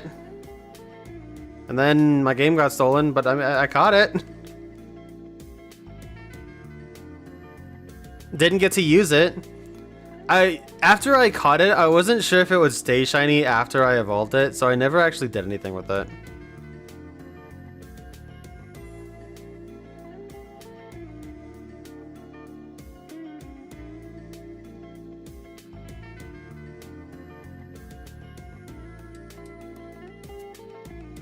Oh, Sea Glass Emerald? Nice.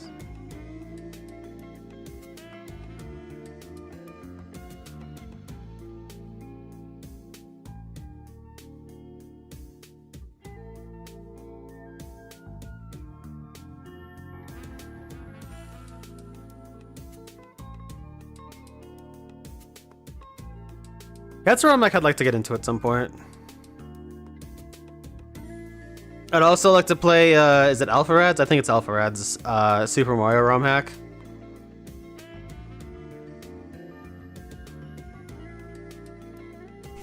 That kind of made waves, honestly.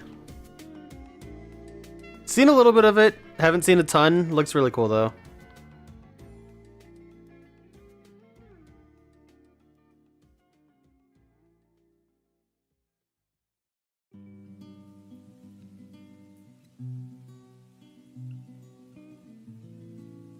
I can't remember the last time I streamed a ROM hack. Was it when I did, Sweet Tooth?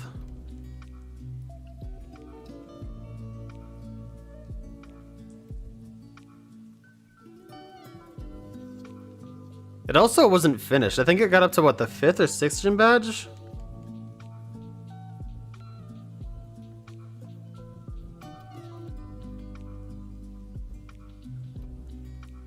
Maybe I'll fix that sometime.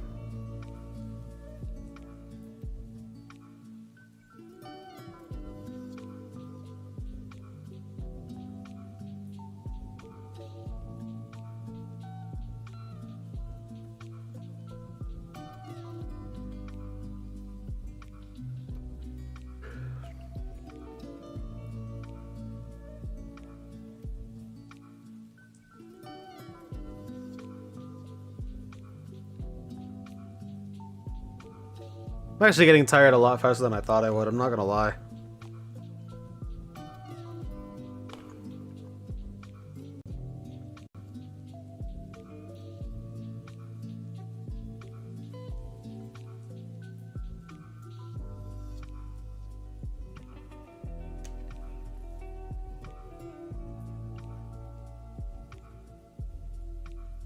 Every time that feedback throws me off.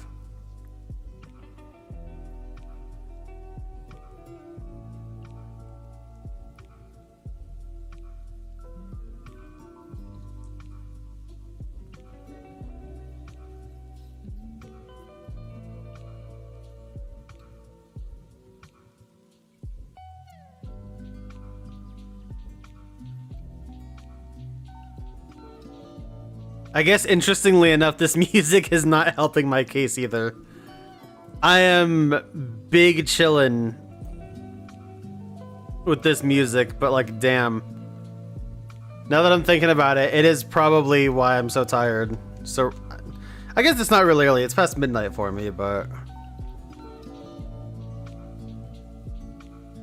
Yeah, I'm mellow. I'm big mellow.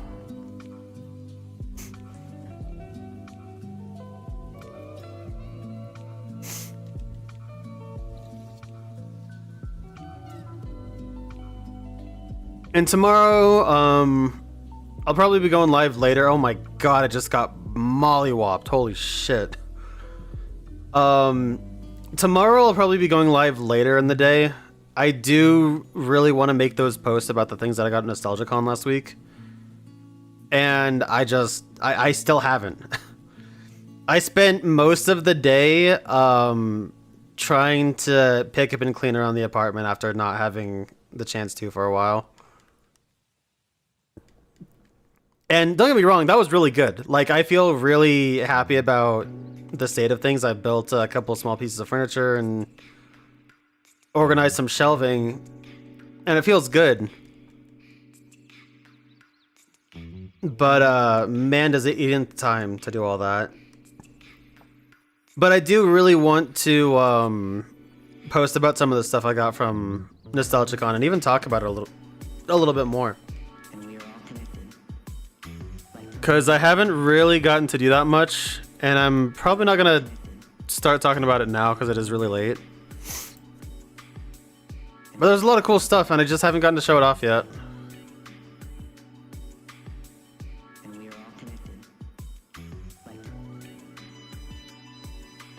Shelf building is so fun. It can be. I have a lot of stuff to organize still, and I didn't even get to put away a lot of the stuff that I really wanted to. So I've got to kind of get creative with some of the space that I have and some of the storage options that I have left in this apartment.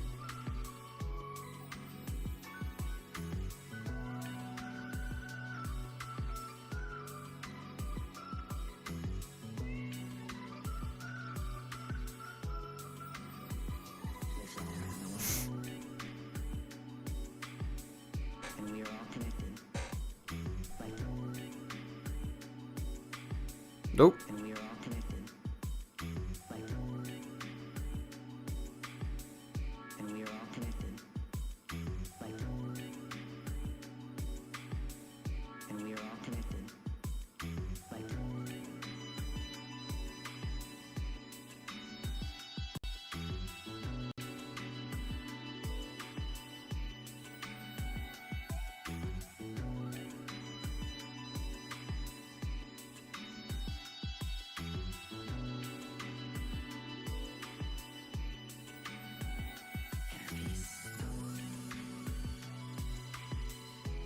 Am I was just bugging. Okay.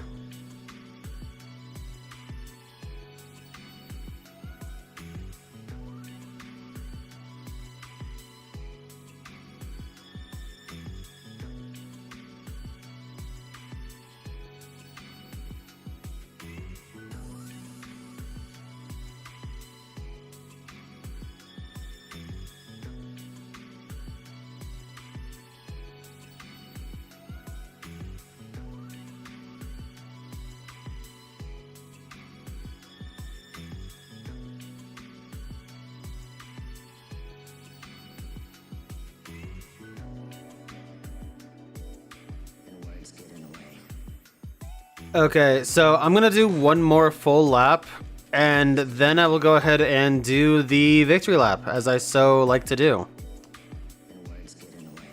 I feel like that'll probably fill in the time.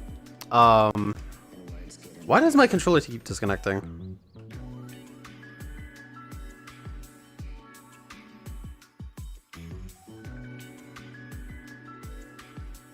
Thankfully, with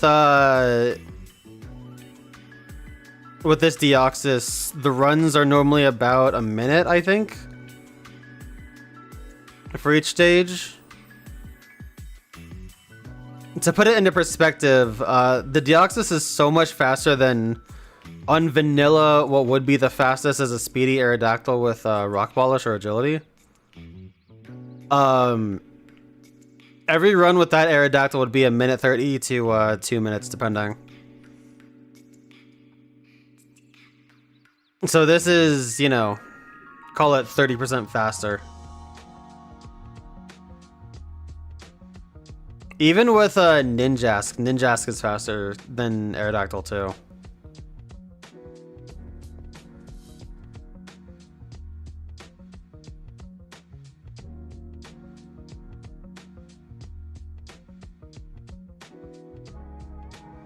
I have only gotten Celebi like one time as a boss here. That bugs me.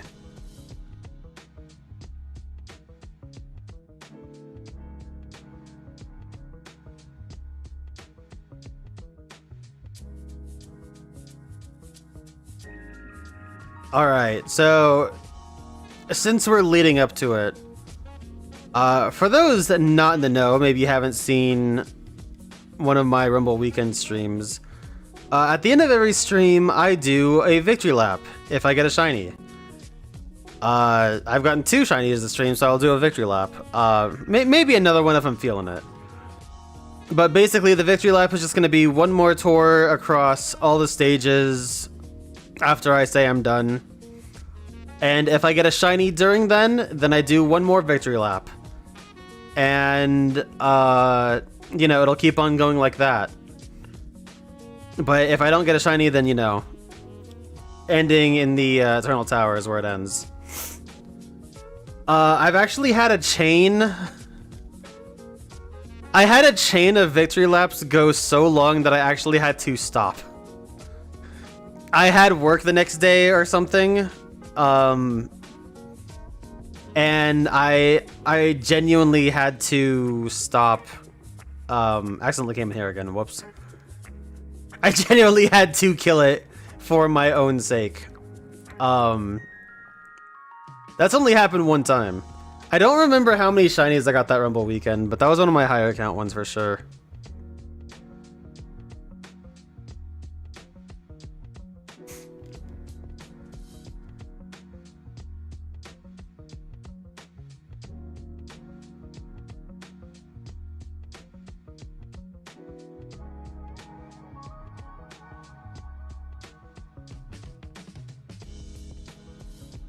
And simply put, it is there to tempt the gods. That's as simple as that.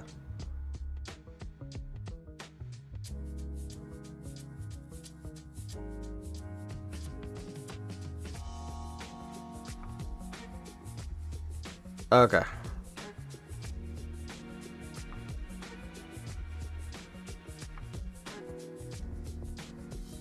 Back on track at Bright Beach.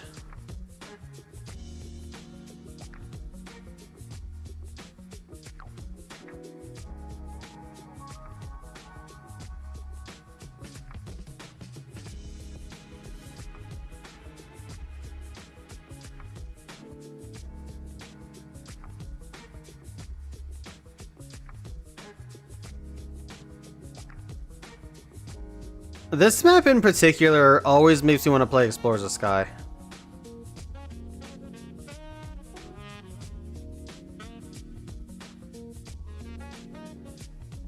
Alright, Nico, thanks for hanging out. I appreciate it. You have yourself a good one, and good luck on your grinds. I wish you the best success. I hope it goes pretty quickly. And we'll see you on the next one. Have a good one.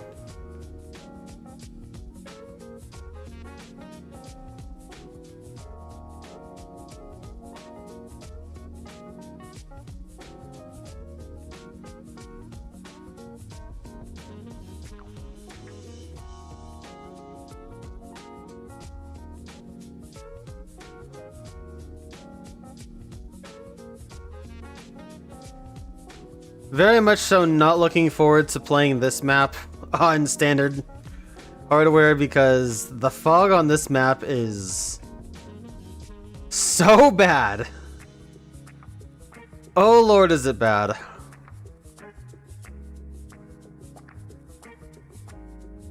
Oh boy.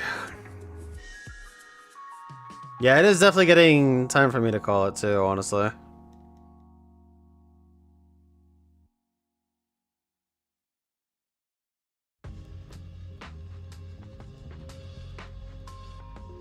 Yeah, I think that map always makes me want to play Explorers of Sky because of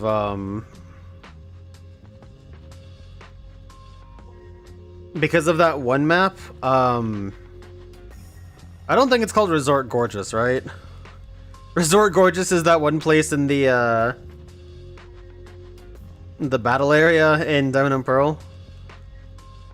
But it's that one place you're supposed to get a bunch of gummies to get from Manaphy in post-game.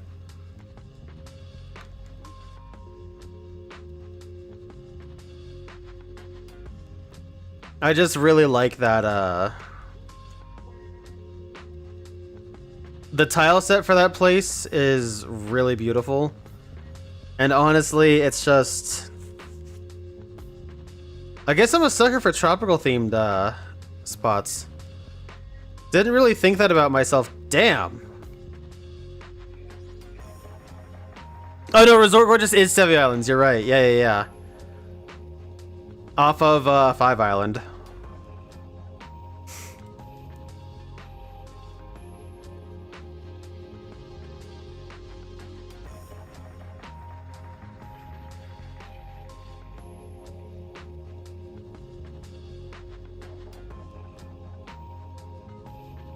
But yeah, I guess I'm just a sucker for tropical areas.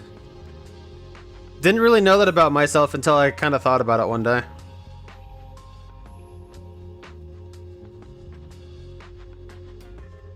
Honestly though, Explorers of the Sky is such a good game. I need to do another playthrough of that game at some point. Maybe try... God, I could try for an actual like 100%ed game. That would be ridiculous, but could be fun for the long term.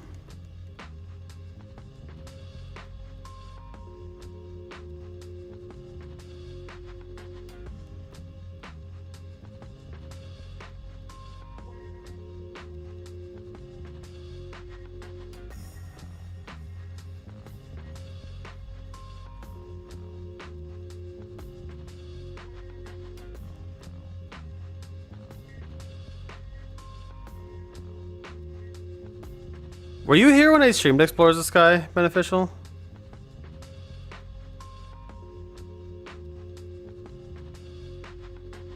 I wonder if I still have the save file.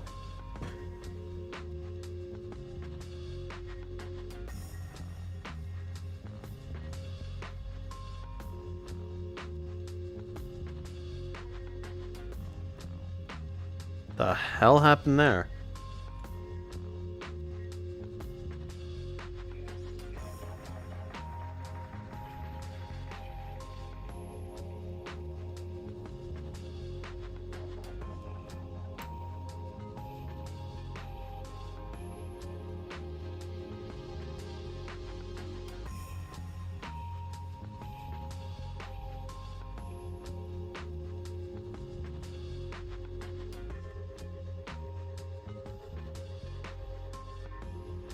Okay.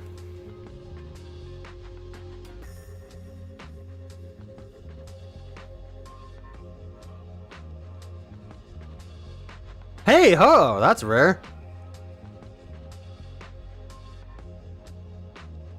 All right, let's go ahead and stop this and go ahead with the in-game music. We'll go ahead and do our... Let's turn this down a bit.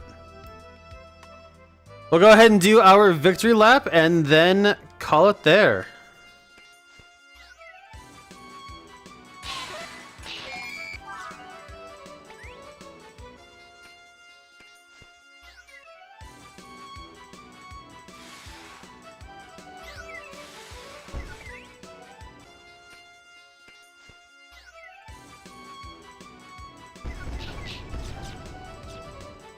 Okay.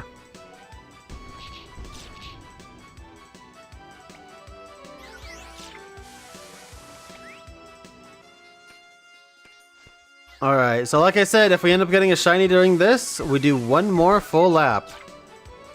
We got 5 other courses to go. Let's see what happens.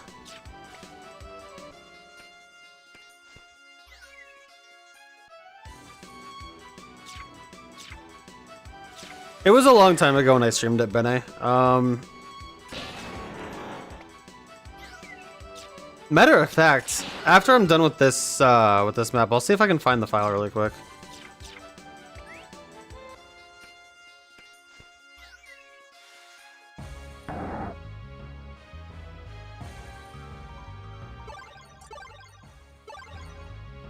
Okay, let's take a look-see here.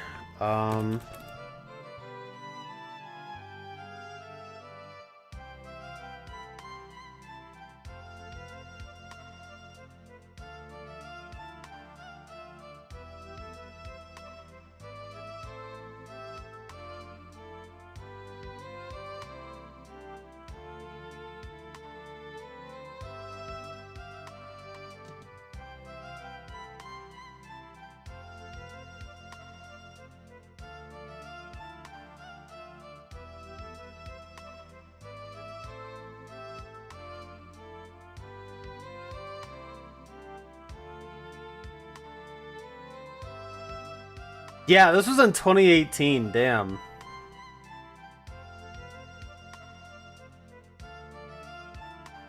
So I at least have a save state. I don't know if it's an actual save file though. Here, let's load it up and see.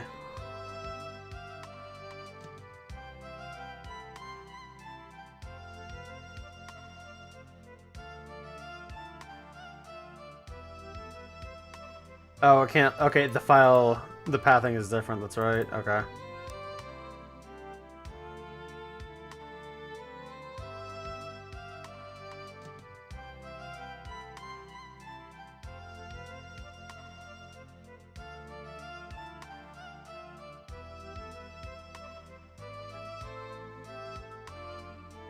Okay, I might have to mute this.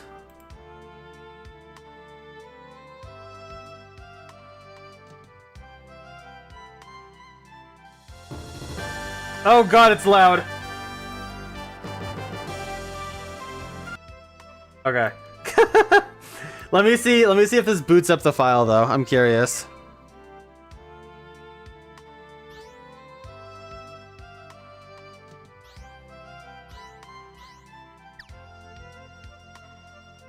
Oh god, the navigation is bizarre, but it does load.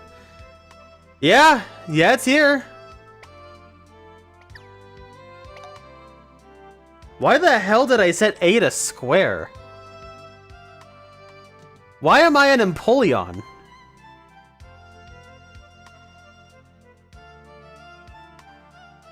I'm an Empoleon and my partner is Ninetales.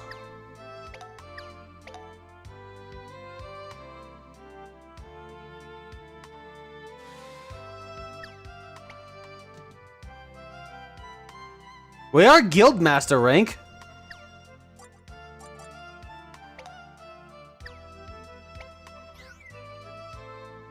Wow, okay, interesting.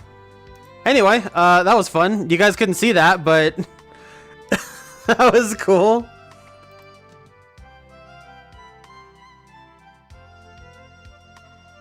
Okay, anyway, let's go ahead and press on.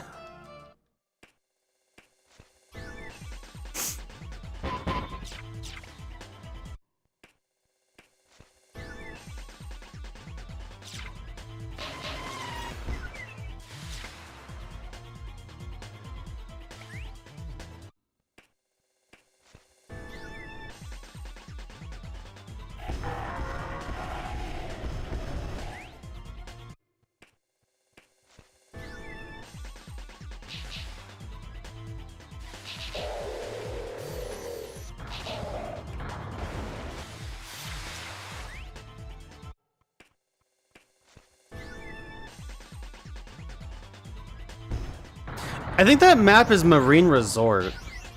Now that I'm thinking about it, oh no. Oh no, dude. I've been trapped by the Shuckle Squad before like that. It's not good.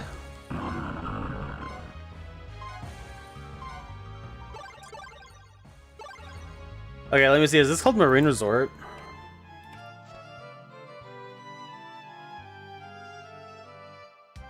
It has 19 floors with the last 4 containing... Yeah. This is it.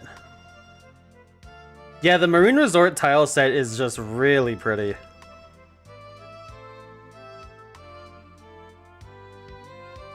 There's also... one other map that's kind of similar to it, I think. Can't remember.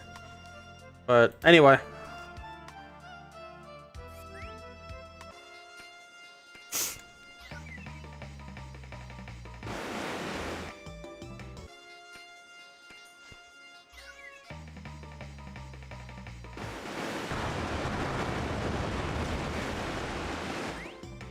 Wow, those sound effects.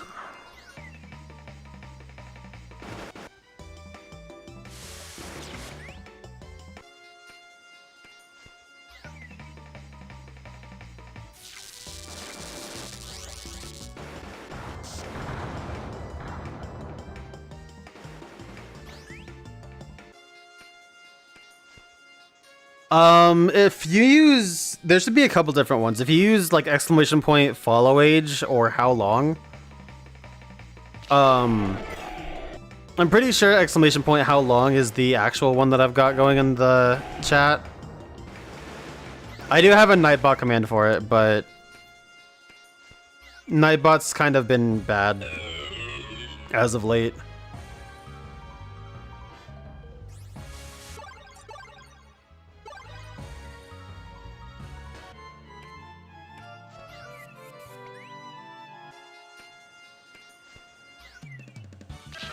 Yeah, I wonder if Nightbot at some point got removed or something. I'll have to look into it at some point.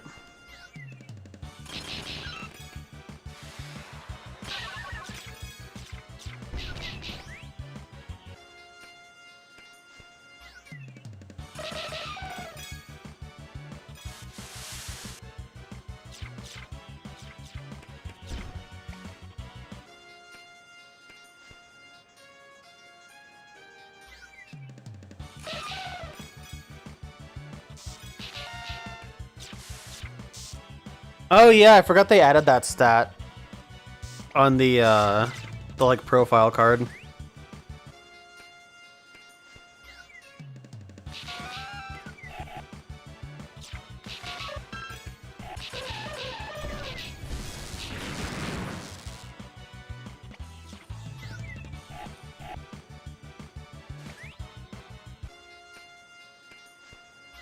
Oh cool, that's neat to know.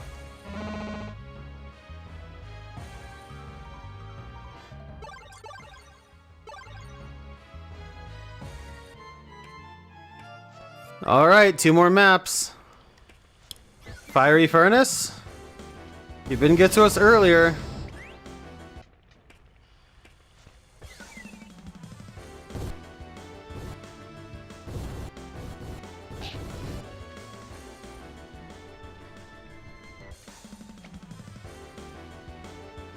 Just looking at the detail through the grading.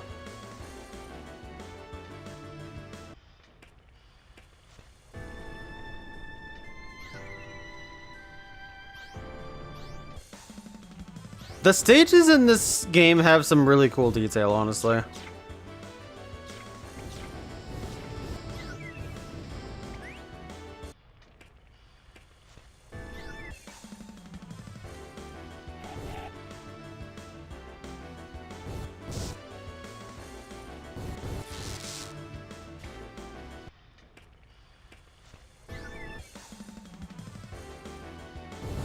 Yeah, taking the time to just look at stuff and take in the game, like I was talking about with the environmental storytelling and the subtlety and stuff like that. I just haven't really done that, I feel like, in a lot of my adult life. I need to fix that. Really need to stop and smell the roses kind of thing. Anyway, this will be the last one. Eternal Tower. Do we get a shiny? Do we extend the victory lap?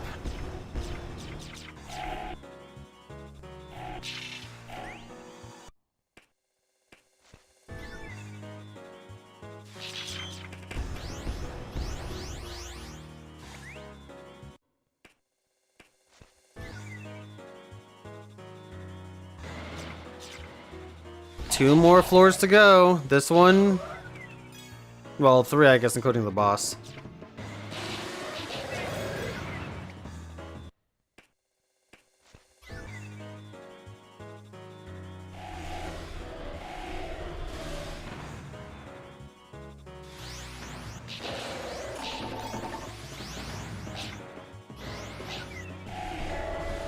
Cool.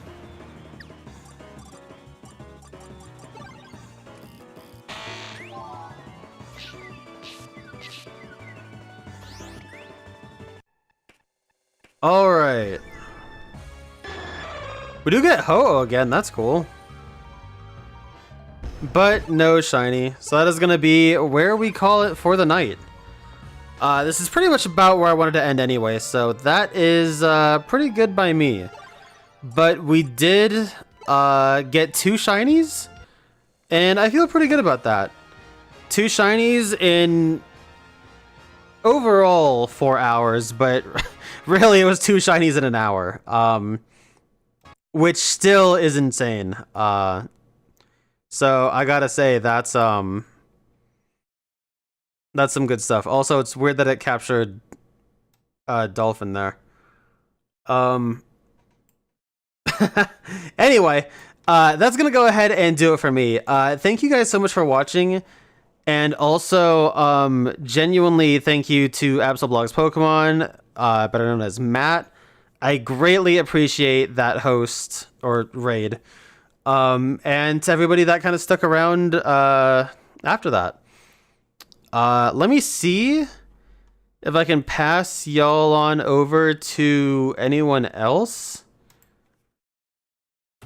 There could be someone.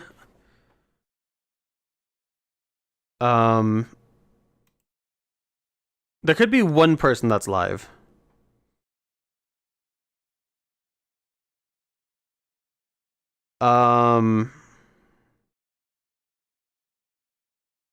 What the hell is this? I don't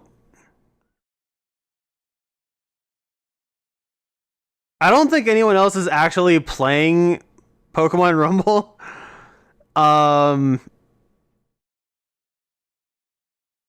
Somebody's playing Platinum, and for some reason, yeah.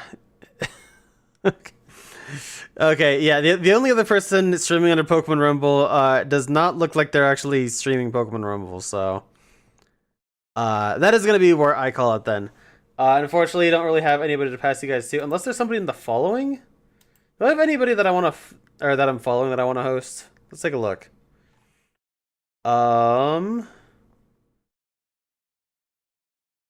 Who could use a little boosty boost?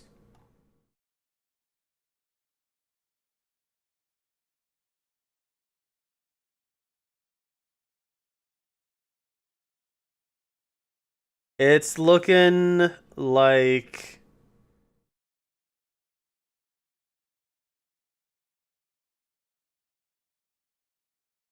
the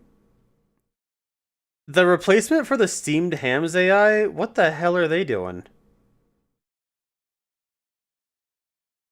Yeah, there's nobody really. All right.